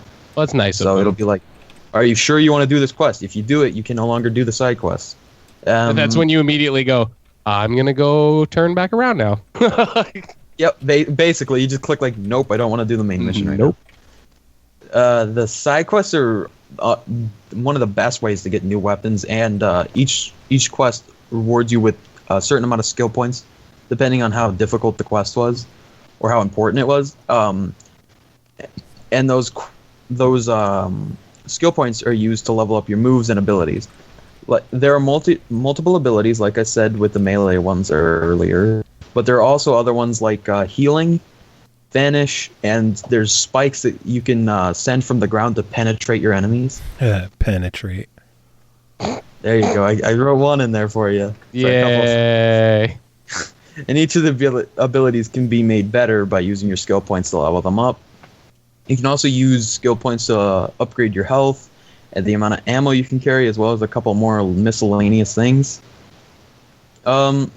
Overall, there's a lot to do in this game. It was longer than I thought. Like, I saw a point of no return, and I was like, oh shit, is this the end of the game already? And then I play it, and it's just like, oh, it's not. It's just that there's certain points in the game that you can't do those previous quests once you've done it because it doesn't make sense story-wise. So I was like, oh, okay, that makes more sense. And I was like, thank God it wasn't 5 hours, because that wouldn't have made a $40 game worth it. Even if it plays so well, if it's only 5 hours, what are you really going to do? There's also co-op in the game, which I figured I'd mention, even though I didn't play it, because I was playing the game early, and there wasn't a whole lot of people that were playing it. And not to mention, I prefer to play a game by myself to experience everything and not have it ruined I'm the by same a co-op way. partner. As long as it depends. If I'm talking to them, like I'm actually friends with that person already, then it's different because it's like communicating with these people. But if I'm just playing with randoms, I don't want to do it. They'll do random shit. They'll be off on their own. They'll want to do the main quest while I want to do side quests. It's just not a good idea. Punk bitches. Overall, That's why I don't play like Diablo online mostly. Yeah. Overall, I'd say buy it. So far, it's my favorite game of 2016. I've been hearing so many good reviews about this game. I think it's supposed to hit consoles early next year. Oh, thank God it is, because it needs to. It really needs to. This game is incredible. I'd say it's well worth the $40. Although good. with the controller, I wonder how the dashing is going to work, because there is sprint in the game, but it's useless, and dashing moves much faster, and you have unlimited dashes, so you can just keep dashing. So I wonder how they're going to do that makes sense in combat, because like moving your thumb from the right stick to press, like, I don't know what button they're going to map it to. I play with keyboard because PC Master Race, but I'm joking. I'm joking. I actually prefer Xbox, but I still, when I'm playing on a PC with a shooter, I generally play with keyboard and mouse. And I don't see how moving your thumb from the right stick to dash is going to be useful in combat, because you won't be able to aim while doing it. The only way I can see them doing it is maybe LT and then use aiming as pushing in the right stick, because then you could like dash with LT while still being able to move around. I'm sure they'll figure something out. Either way, you have to play it when it comes out on Xbox, because I plan on it. I love the first one, so I need to go back and play the first one now. Like, I got to go buy it. yeah, you do. I'll get it on Xbox though for achievements, because I'm an ass. So either way, buy it. So Chris, did you want to bring him in? Sure. Go for it. Sure. Throwback Thursday. Throwback Thursday. I have to resize the window now.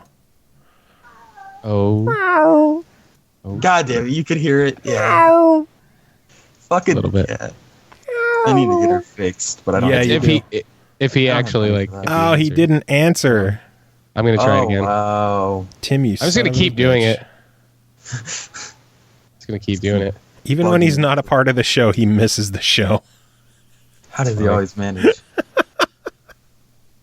It's good. No, we'll be fine. Be good. Fucking Tim.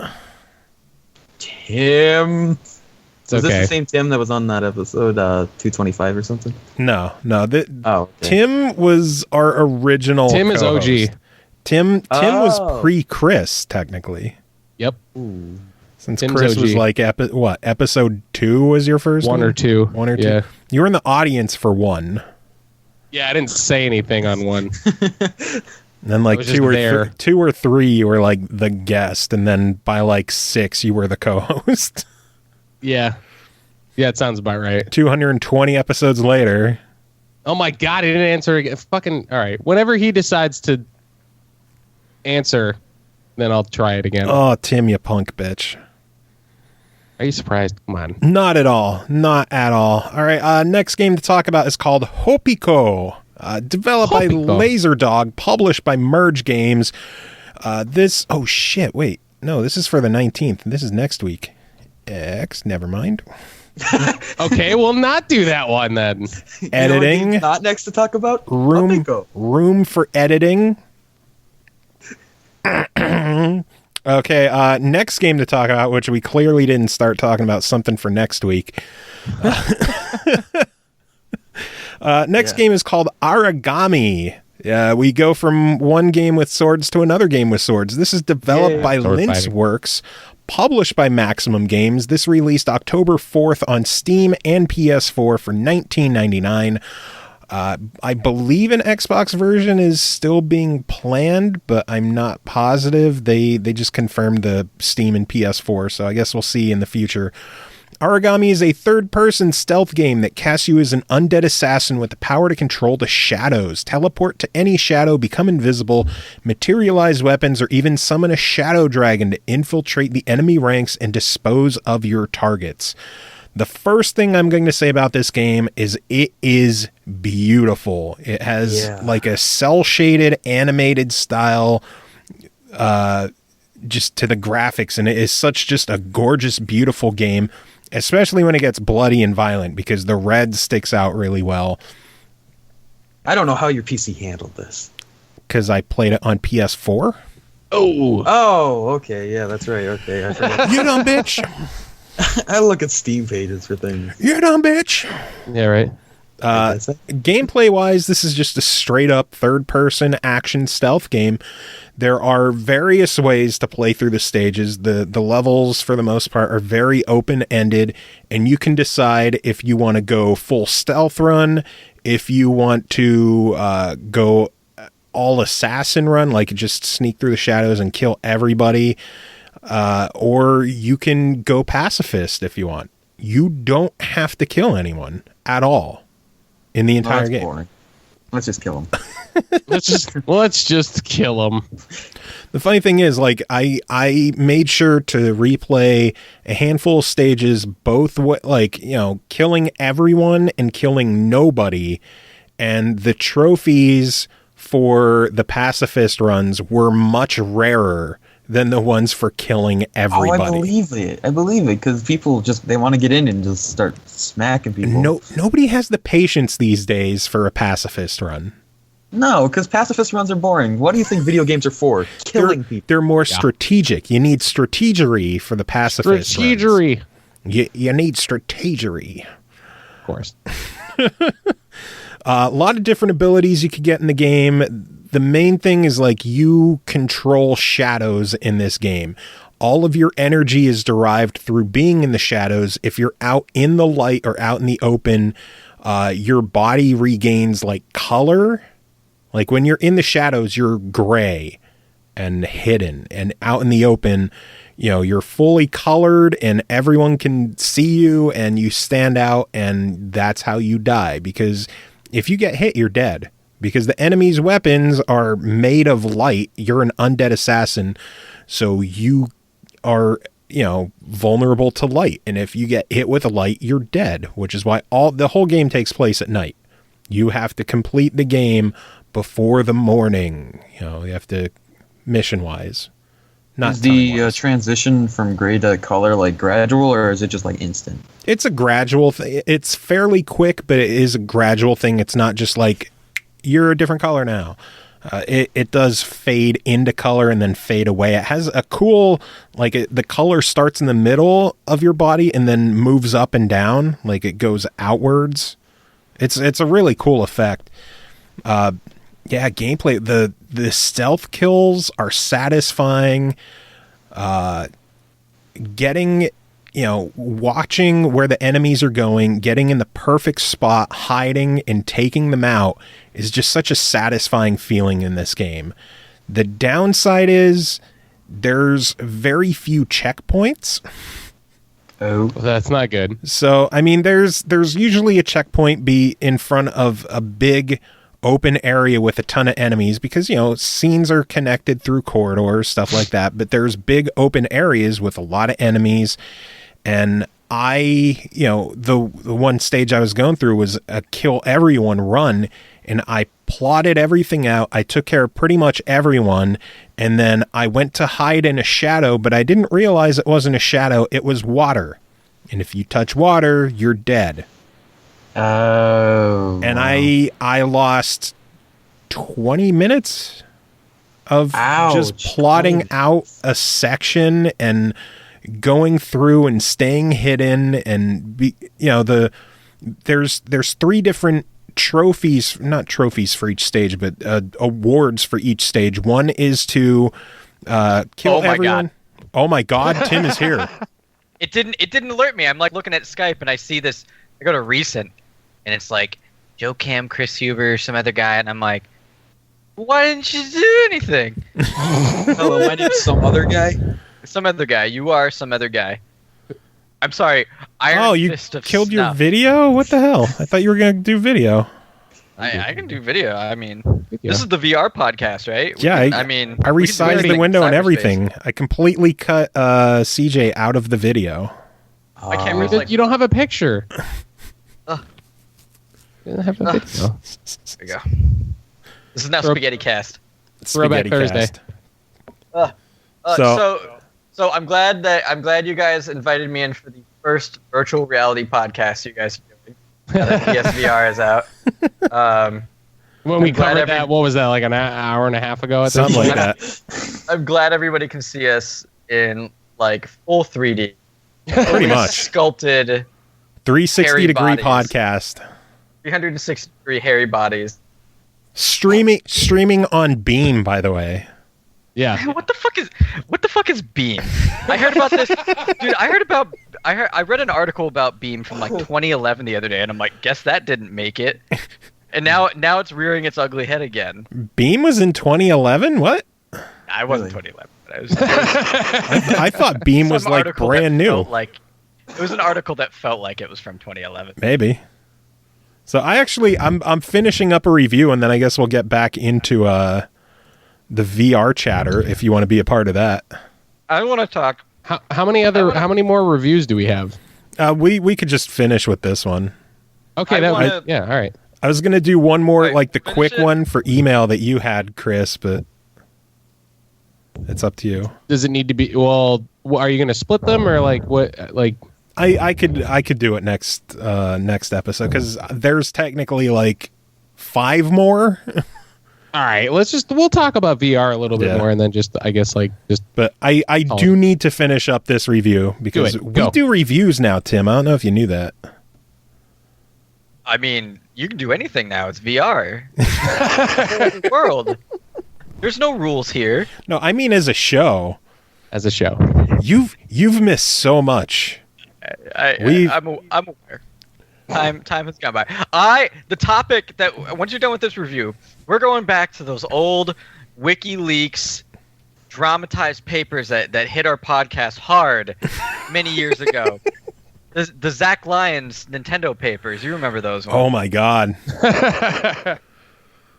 God. Nintendo papers. That was like one of the first really long episodes we did because it was just that's when the curse befell the podcast. Pretty much. Yeah. And it became longer than our actual biological functions can sustain.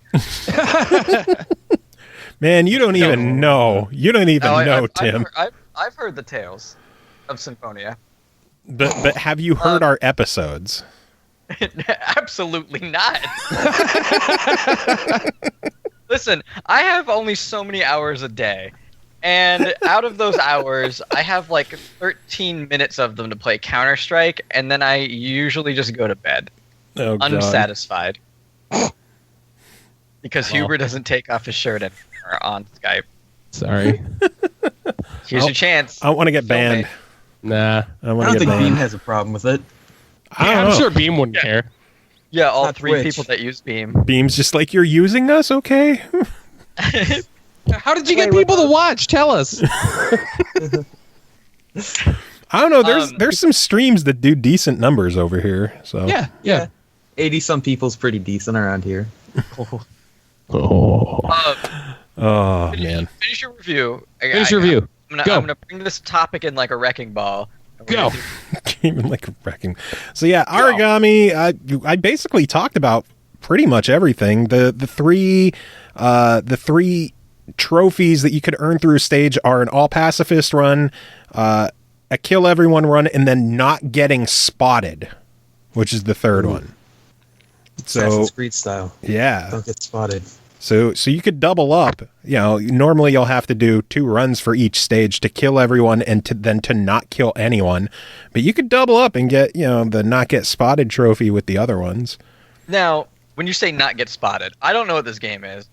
I'm just assuming that you're a dog. You're a white dog. And not being spotted means preventing yourself from becoming a Dalmatian in a single You nailed it, man. That's it. See, I don't even need to play these games to review them. I know what's going on.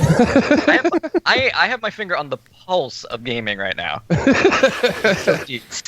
Oh my lord. Overall for $20, I got to give this one a buy it. It's just a gorgeous game, satisfying combat, satisfying stealth. The whole dog aspect is really good.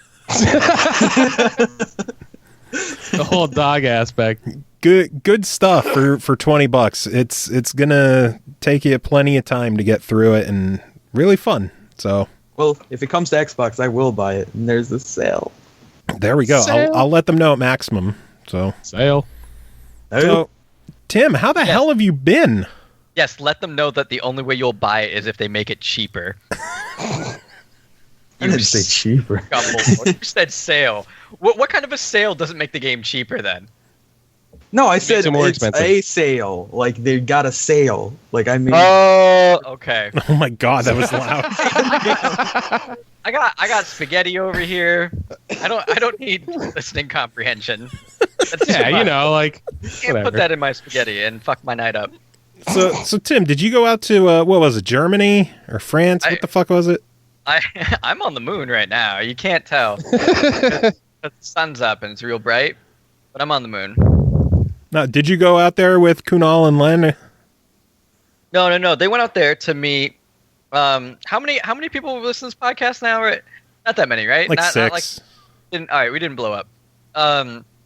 We got a publisher. I can't remember. I don't think it was announced. I think Len posted on Facebook and spilled the beans, and Kunal and I made fun of him because he spilled the beans. It was gonna be this big, hey, we have a publisher. They're great. Everything's awesome. And Len put it up on social media, and then we did a company meeting where we were gonna reveal this thing that, hey, we got this publisher, and everybody on the phone was like, yeah, no, we know, we saw it on Len's thing, and Kunal was like, no. Son of a bitch. They went out to Spain to meet up with them. I didn't go with them. Spain, that's what it was. Yeah, it was a little too short notice. It's a little pricier to get over to Spain, and I didn't need to go. There's no fucking need for me to go. But they went out there. They had a good time. They went to some game expo. Chatted with the publisher, which is Badland Games, I believe. Indeed, it is. And we actually have an interview coming up next episode with Andrew Hoyle of Badland Games. My God. Yep. And I brought up unexpected. I brought up Swordtech. Joe. Hey, I already talked to them about it, and they're excited about it. So cool. Badland are awesome. Oh yeah, they've been really good to us so far. So, I got no complaints. Yeah, so that's been good. Pixelar's been good. I don't know how many updates I can actually talk about on it right now because we're gonna be hitting a bigger milestone soon. I don't want to get too deep into all of that just in case something goes wrong. Have you changed the Sausage Names vendor to Joe Cam yet? I don't think so. Let us get through motherfuckers first. God damn it. Years now, I've been told I'm the sausage vendor, and I'm still not the sausage vendor. Well, listen, game development is a long process. If we want to be like Star Citizen, give us some time. I mean, do you have a Kickstarter? We had a Kickstarter. Yeah, we got a while ago. Yeah, there's $60,000. And then we put up a page like Cloud Imperium did, where we could be like, look, this is an ongoing, community and resource. Keep giving us money, and we'll keep building this massive gritty pixel art noir world for you for the next decade. And we've gotten no money. But, I mean, that's the way it goes. No, we got $60,000. We're doing really well. We're crazy deep into production. The game has evolved far along.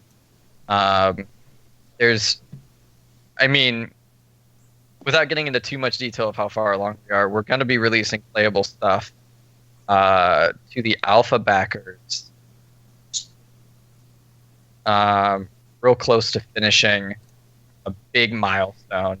I think there's I want to say there's one more system, something along those lines, like just a few systems that we're plugging in, and then we're probably going to get stuff out to the alpha backers to start fucking around. Nice.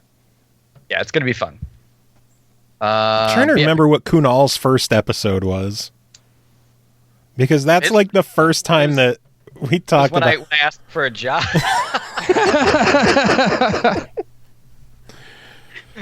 Look where I am now. Yeah, look what happened now. Yeah, he was on one of the early ones. It was very early. Tim, did you think this show would ever get to 227 episodes, which is what this one is? I believed it would. I believed it would go the distance. I thought it would go far, but I didn't think it would blow up into these epic 8-hour George R.R. Martin fucking. And the funny thing is, as you join this episode, we're now in hour 2. Well, no, so as I joined this episode, you guys were just finishing last week's episode and are now recording the current week, because the podcast actually doesn't stop. It doesn't. It just keeps going. Yeah. Beam and Can't stop, won't stop. Never. These episodes are actually going to be released in a few years, because we've just been going since day one. It's all back catalog at this point. Hey, we had a 3-month stretch where we didn't do anything, so we're just making up for lost time. Oh my god. Yeah. So, it did go. There was a slight hiatus. Remember those days, Chris, when we ended the show 120 episodes ago? Yeah. It's over. Go home. Yep. So I wanted to bring up Nintendo though, because I wanted to bring up what I said in that podcast about because I talked, for those of you that don't know, I talked mad shit on Nintendo once. Zach Lyons. Once. No, well, all right. It was mad shit once, and the rest were witty normal shit whips and talking about how much I wanted to touch Reggie. But I talked mad shit on Nintendo because at the time the Wii U was new? Question mark. I think it had been out for let's say a year. Nintendo hadn't done much with the Wii U since it had come out.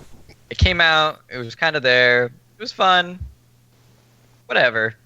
And I had a bunch of complaints about Nintendo not doing enough to push their own ecosystem forward, not doing enough with their properties, not creating new properties, and I had laid out this whole. Zach had came out with this massive rebuttal, and then I laid out during that why I felt like Nintendo is going down right now and what they need to do to pick it up and recapture me as part of their audience.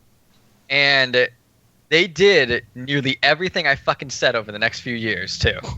They put out new IPs like Splatoon. Splatoon's fucking awesome. They put out they rocked stuff with Amiibos. Amiibos were great. They started doing more various things with their current IPs like Hyrule Warriors and stuff like that. They just started doing things that were fun and interesting again. I just want to throw this in. If anyone is interested in going back and checking out what Tim is referring to, don't tempt Zach Lyons. The episode that we talked Nintendo and that you shit on Nintendo was episode 32. 32. And then the episode where Zach wrote us is episode 34, fittingly titled Zach Writes In. Clever. Yeah. Zach writes it. Yeah, but dude, it was a fucking novel. Oh my god. Ugh. Like That was what, like 3 pages? No, it was long, man. It was. I think it was the sizable. image for that episode is just it's just 3 printed out pages. Yep, it's 3 pages. I'm gonna post the link in the chat for the nobody watching. Yeah, right. And you could just So we could watch it ourselves. click on there and see how big his fucking email is. Dude, I forgot how long that was. Oh my god. So yeah, That's so many words. Episode 34. If nothing else, just jump on our YouTube page and look at episode 34. And funny enough, in the description for that episode, I say grab the ridiculously long MP3 here, and we're about that long right now. Yeah. Yep. And that, dude, and that's with music. That's with like everything else. Yeah. Like, what the fuck? Yeah. That's pretty long. So, all right, you wanted to talk a little bit about VR before we call this Kaputski? Was that it, Tim? Oh, I mean, we can. Are you just very happy that Nintendo started doing things? I was very happy that Nintendo started doing things. I thought this would spur another 20-hour-long convo, but I guess we're all in agreement. Yeah, shut that book. I'm hoping that the NX is gonna do well, because as well as Nintendo has been doing with the decisions and what they've been doing, the sales haven't been there for them. I'll tell you what. I think it's because that they're like, most people know that something new is coming and they're holding out. Yeah. Yeah, right now the sales are definitely going to be slumped because they announced the NX a year ago. Yeah, like that. That's why I figured like their sales were going to diminish like almost fucking overnight. You can check. It's probably in one of those Nintendo podcasts where I bring up the fact that Nintendo a long time ago had merged their home and mobile console division ages and ages and ages ago. Like when they announced the NX and everybody's like, "Oh man, I wonder what it's going to be," and then people start speculating like, "Oh man, it might be this like weird hybrid system." I'm like, "Fucking, they like talked about this." Yeah. Years ago. It's definitely like I'm pro hybrid system thing because I like the idea. Like that's one of the main reasons why I'm so hardcore into Hearthstone is the fact that like I can play Hearthstone at home, the full blown experience, and then I can travel and do the same exact fucking thing, and I'm not losing out on anything.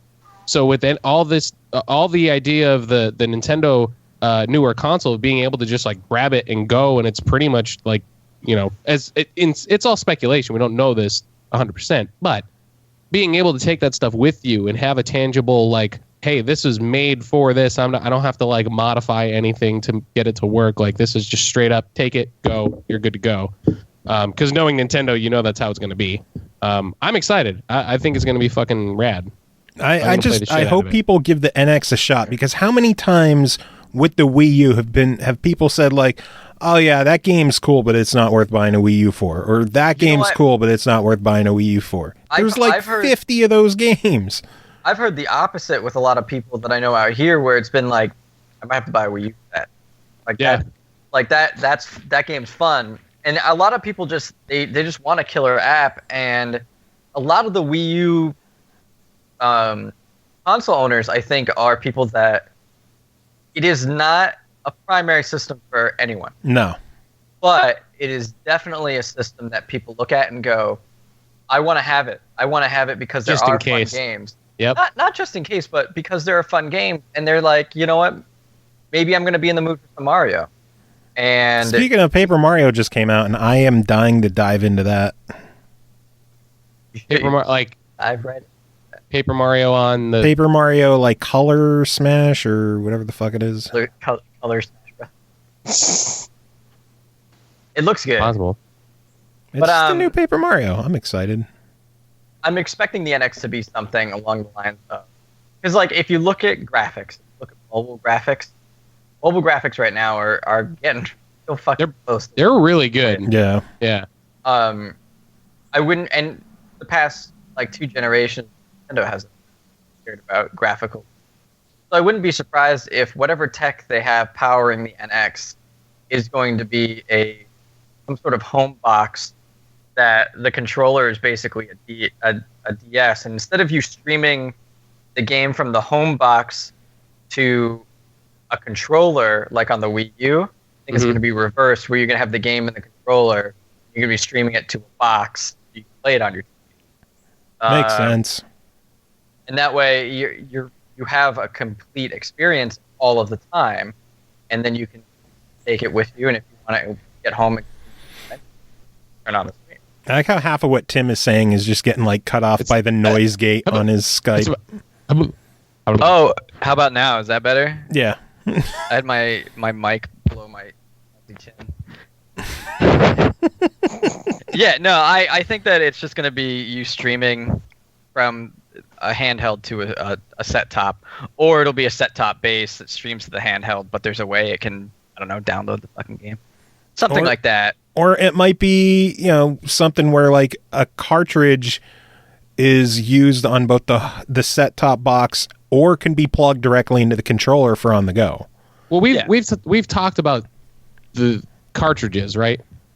I mean, the word is it's going to be back to cartridges, like cartridge based. Yeah. Which I'm fucking so happy about. It's not even funny. I'm really happy. I'm excited. I'm very excited. Should be good.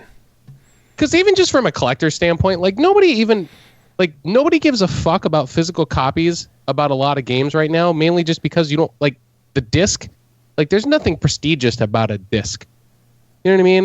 Like if you have a cartridge with some cool ass art on it, and it's just, I don't know, it's a little bit more stylized. Like it depends on, like, look at the size of a Vita cart or a 3DS cart. You can't really put a lot of detail on those. No, but I would assume, like, for a console experience, I mean, I don't think we're going back to like NES style game carts. We're not. Dude, but even if it's Game Boy style, I'll take Game Boy style ones. I guess we'll see. You know what I mean? Because those are at least still big enough that you could have like some pretty cool artwork on them. Plus, those cartridges are only prestigious because they're so old.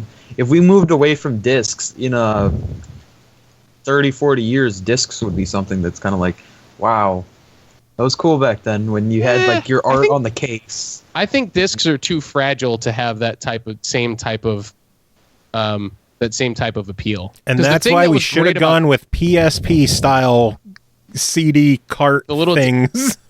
Dude, so like God, the UMD. I actually wasn't against those. I thought that was a decent idea, at least in theory, because at least you're giving it a slightly more protection. But like, because it was just Sony MIDI disc. It was technology they already created, and they adapted it. I think they nailed it with the protective coating on Blu-ray discs. They did. The protective coating on Blu-ray discs is fantastic, but there's no need to use an optical format at all. No. It's completely... I mean, even me, I'm shooting, 4K video for, work, and shooting it directly to a solid-state drive. Like, I'm shooting to try and be as high of a quality as possible, so high of a quality that I can never actually deliver the same quality just because of the way digital media works. But which obviously something like a flash drive, like, even just transfer rate from a flash drive or a small, like, little, hybrid solid state type of drive kind of thing, depending on if they go that route. That would be insane. Flash drives, you could get like 256 gig flash drives now. Exactly. Like there's no real limitations. Like the limitations and why we even went to discs in the first place is because of storage space. And now those advantages are gone, and you just have the loading time and the fragility of compact discs. When I could take an object and just like smash it in my hand. Try to do that to a Blu-ray. Go get a Blu-ray right now and try to do it. And if you break it, I'll fucking replace it. Do it, Chris. Get your most expensive one. I only own one Blu-ray. I don't want to break it. What movie? You wouldn't be able to break it. Dude, you're gonna laugh. You ready? Yeah. The Condemned with Stone Cold Steve Austin. Oh my God. If you snap it, I have the movie I'll give to you. No, I want it. The most you'll be able to do is fold it. It will not shatter like a CD does. Yeah. Yeah, but even still, it will break. I mean, I will not be able to put that disc. I don't in the know, man. system. It'll I just know you got skip strong like hands, a vinyl when you have a warped vinyl.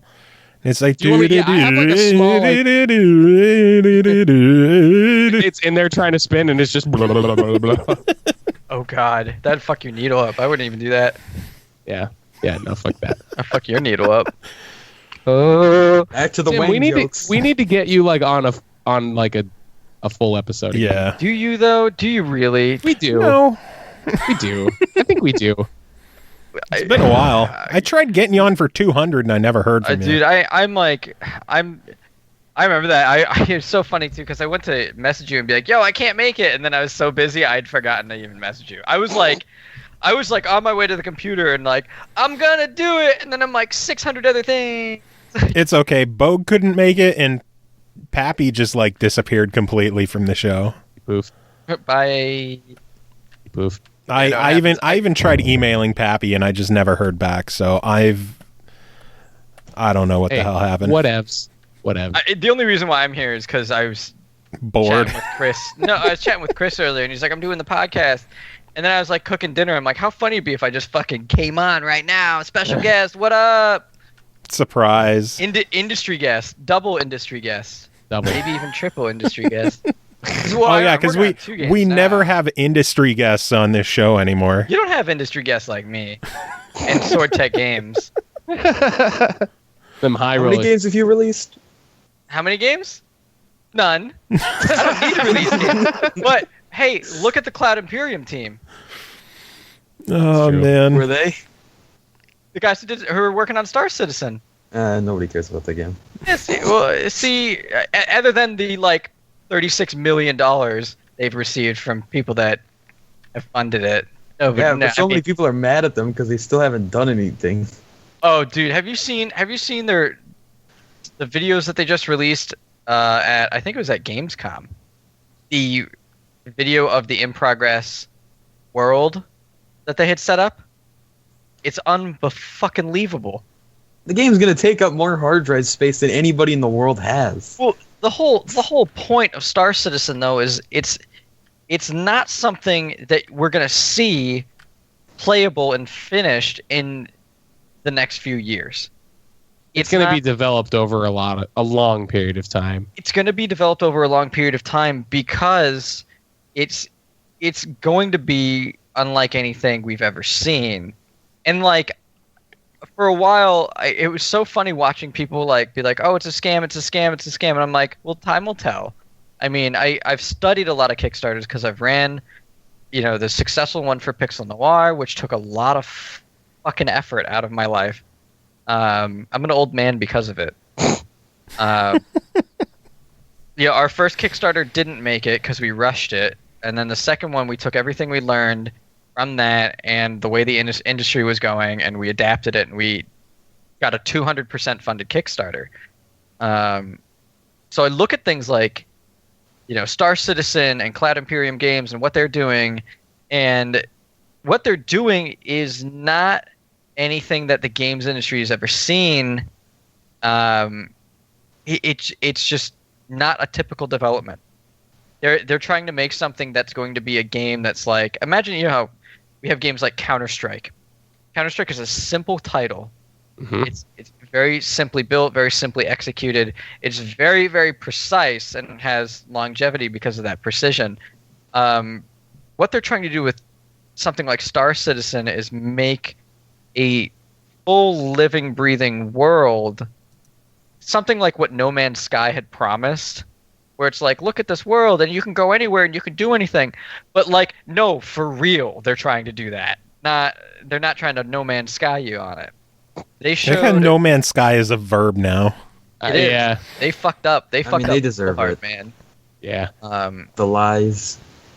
It was, I can't believe, like, I knew when I saw the trailer for that fucking game, I was like, that looks alright, but it looks like you're gonna run out of things to do after the first planet. Like, if it's procedural generation isn't really a big deal unless you have something to do inside of that procedural generation. And when you just have fucking mining and then flying to another planet and mining so that you can once again fly to another planet, that's not a game. No. I feel bad though because Hello Games had such potential, and Joe Danger was a fantastic franchise, and their reputation is just destroyed because of No Man's Sky. Gone. Yeah. Oh, they lied about it though. They said there was going to be multiplayer, and then there was no trace of it at all. That's the least offensive thing that they've done with No Man's Sky, which is horrible. But it's horrible that that's the least offensive thing that they did with the game. Like, hey, we're gonna put multiplayer in it. About that, none of it. So with Star Citizen, I mean, I feel bad for that team because they got such crazy hate. That Derek Smart guy, who's a fucking maniac,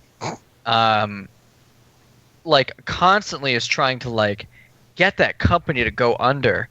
You could just go read about like the web of conspiracies around that. It's insane.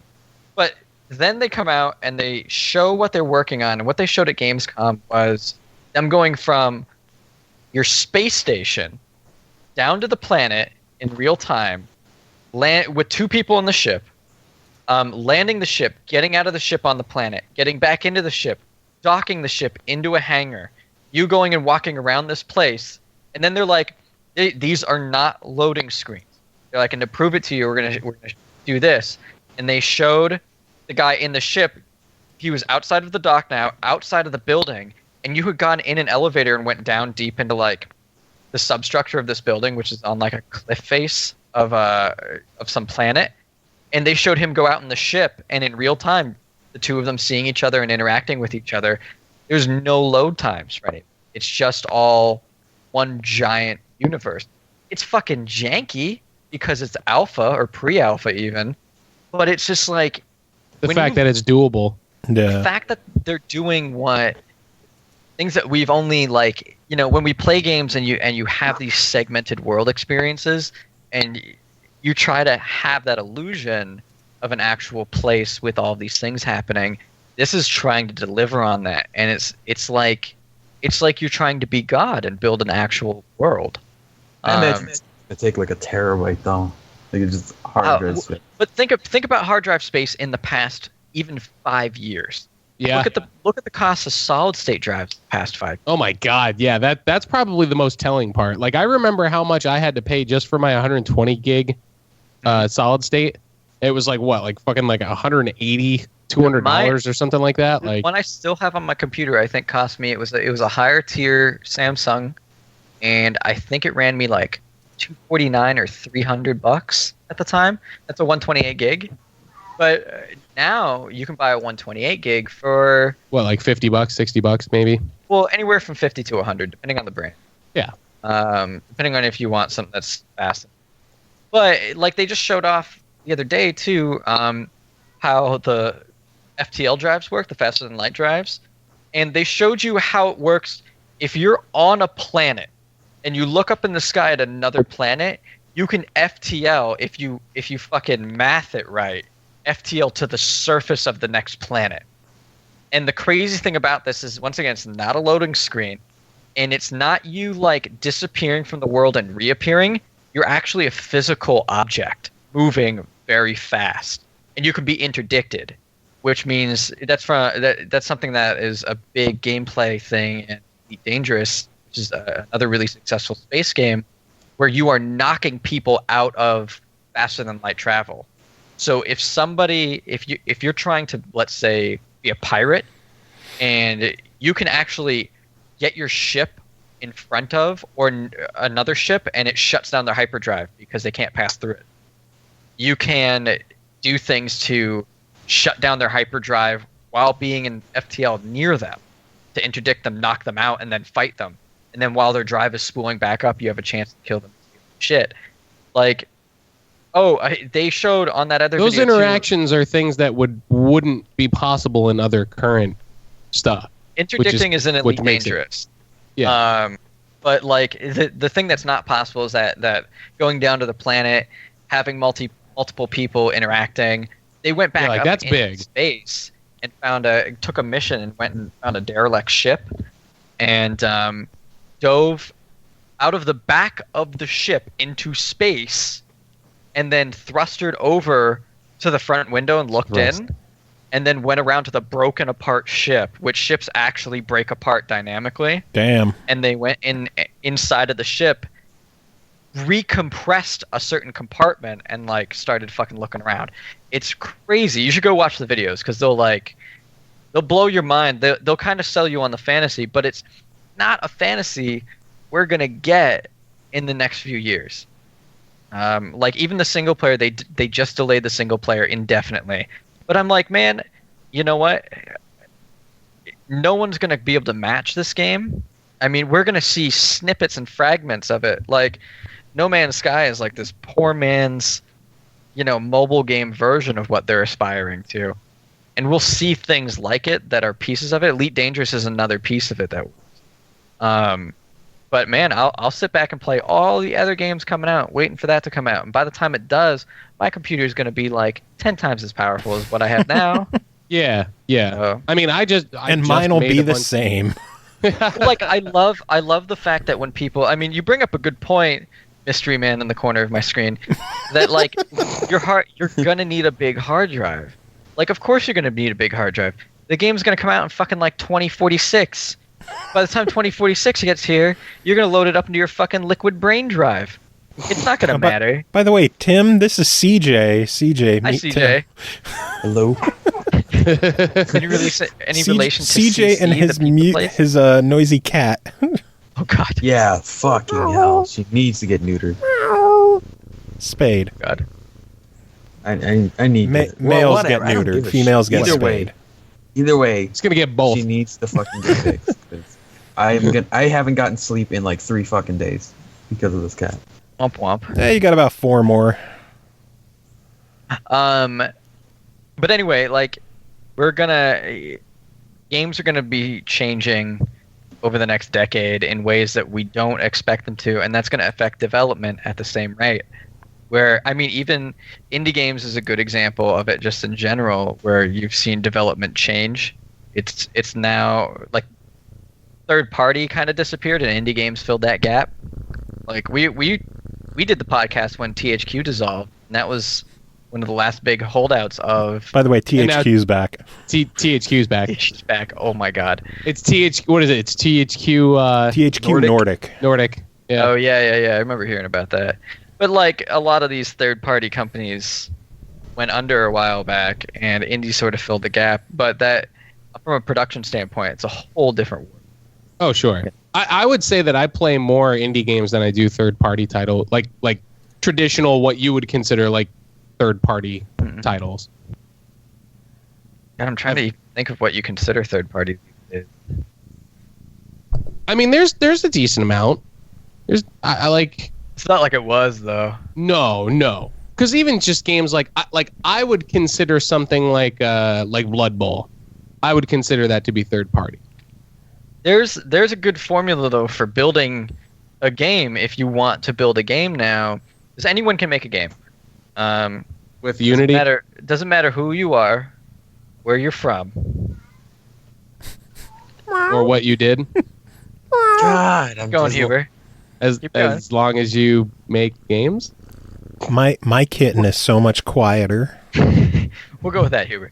No, like I'm working on another project with my buddy Derek out here, and it's just a little 4-person team, and it was like we were drunk and we came up with an idea, and then we made a design doc for it. We hired a coder, we hired an artist, and these were people that like we're building up to a Kickstarter though. Should be February, March-ish.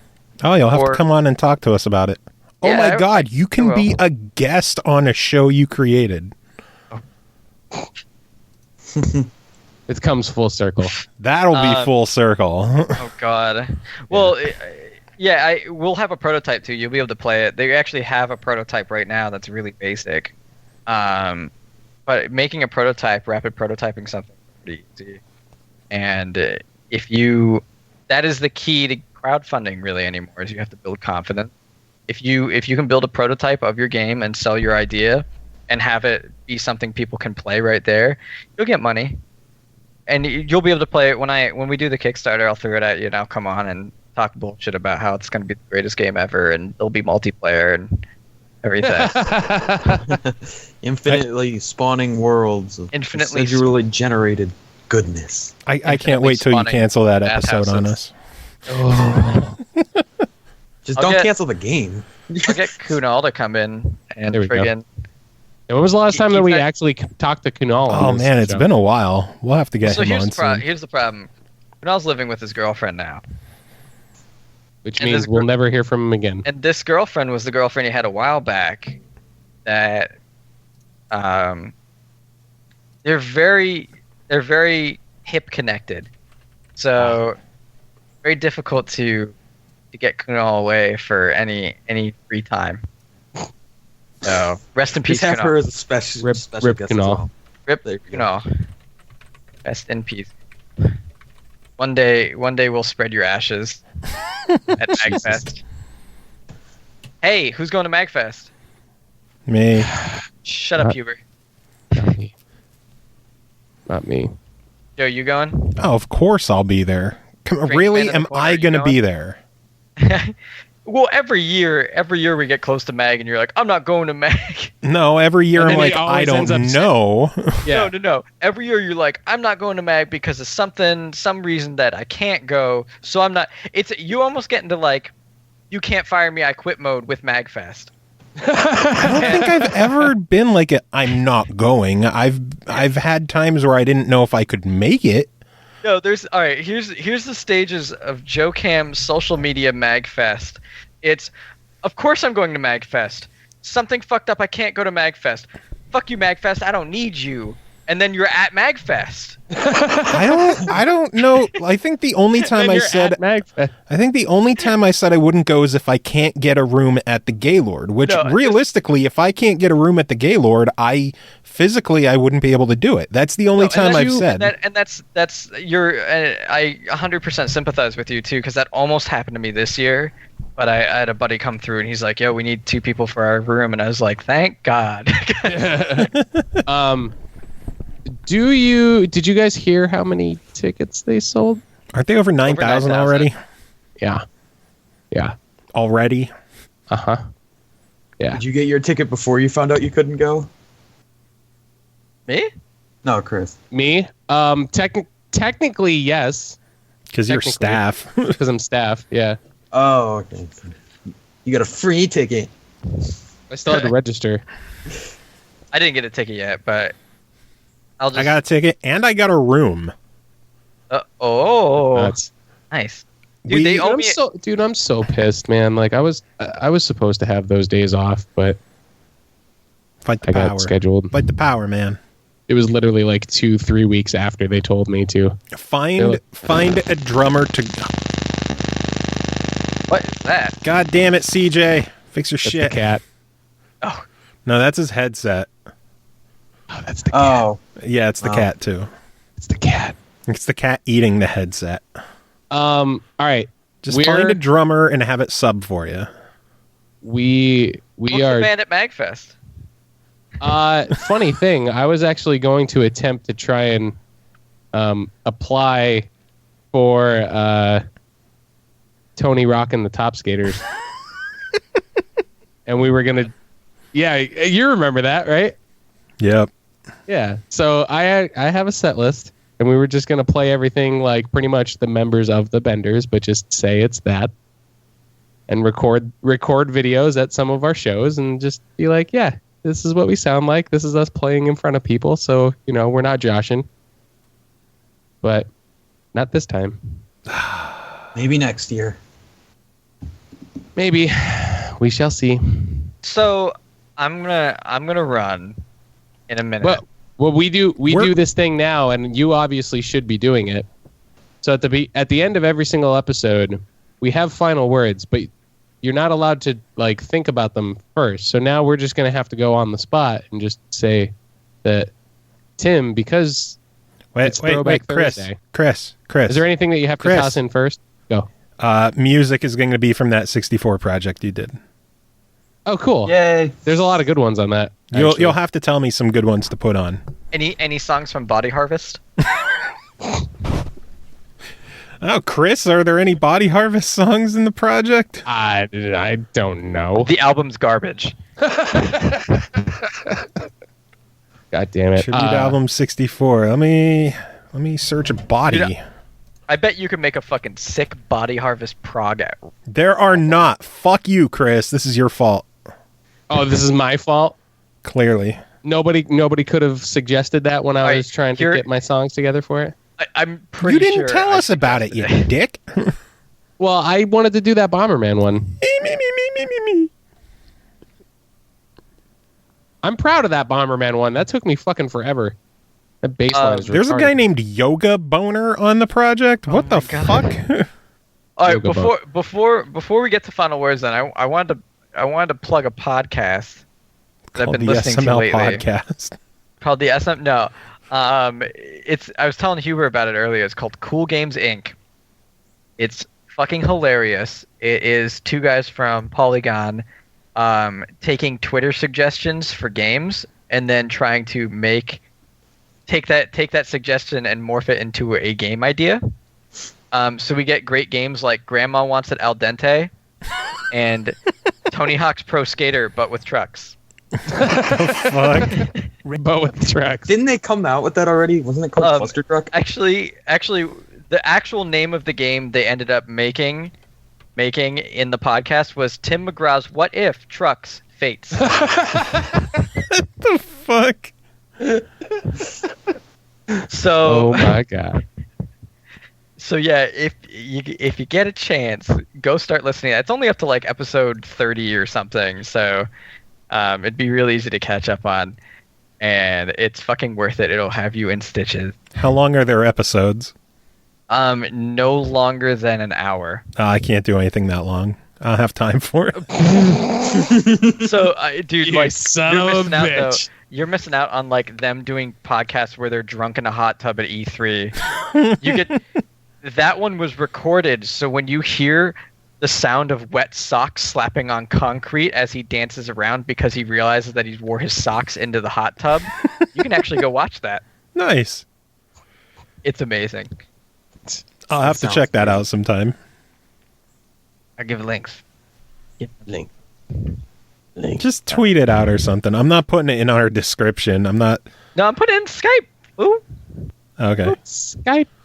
Ooh. You gonna send it I'll 6 times? Goddamn. I'll put a sweet dick pic in there too. Hang on. Yeah. Let me Oh, shrink you know the what? text window then. No, leave it in. Actually, here, I will show you this too. Here's some hot off the presses pixel noir art. Ooh. And if you're not watching us on Beam right now, you're completely missing out on this art. I think we changed Deuce's glasses to be rectangular. But He looks like Moby. these are some of the main characters. He does he looks like Len, dude. Yeah. That's what I was cracked going me to say up. that. And then here's some concept art from the other game I'm working on. Oh, you whore. You're whoring yourself out here. Oh, dude, I'm revealing it, son. So, yeah, those are our reviews for the week. Our news of the week. I know, Tim, you're excited about Tour de France 2011 being compatible on the Xbox One, right? I'm excited about Tim McGraw's What If Trucks Fates. So Review that for SML podcast. if you want, pick it up and you can join us for a guest review. Dude, we are always having guest reviewers on the show. Always. I'm gonna come in and guest review the podcast. Come on and review the SML podcast for us. The SML podcast, developed and published by Joe Camisa. Written, produced, directed, edited, starred in, scored. Written. Yeah, right. There's a script.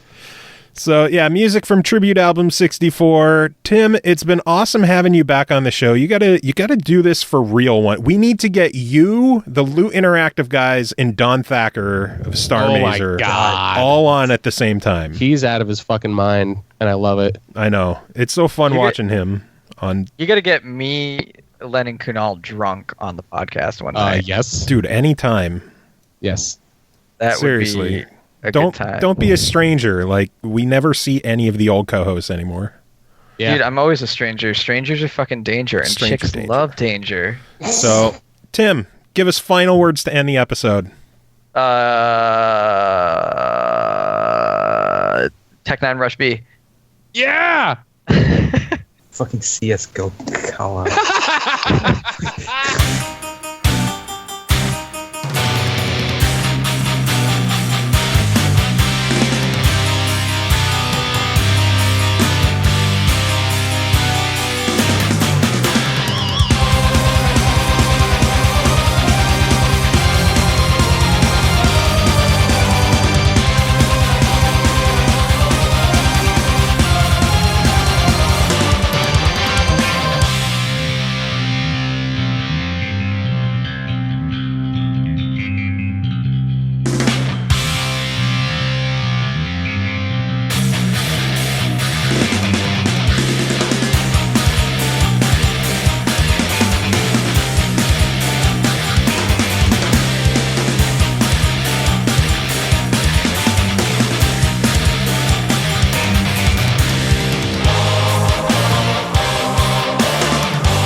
That sounds amazing.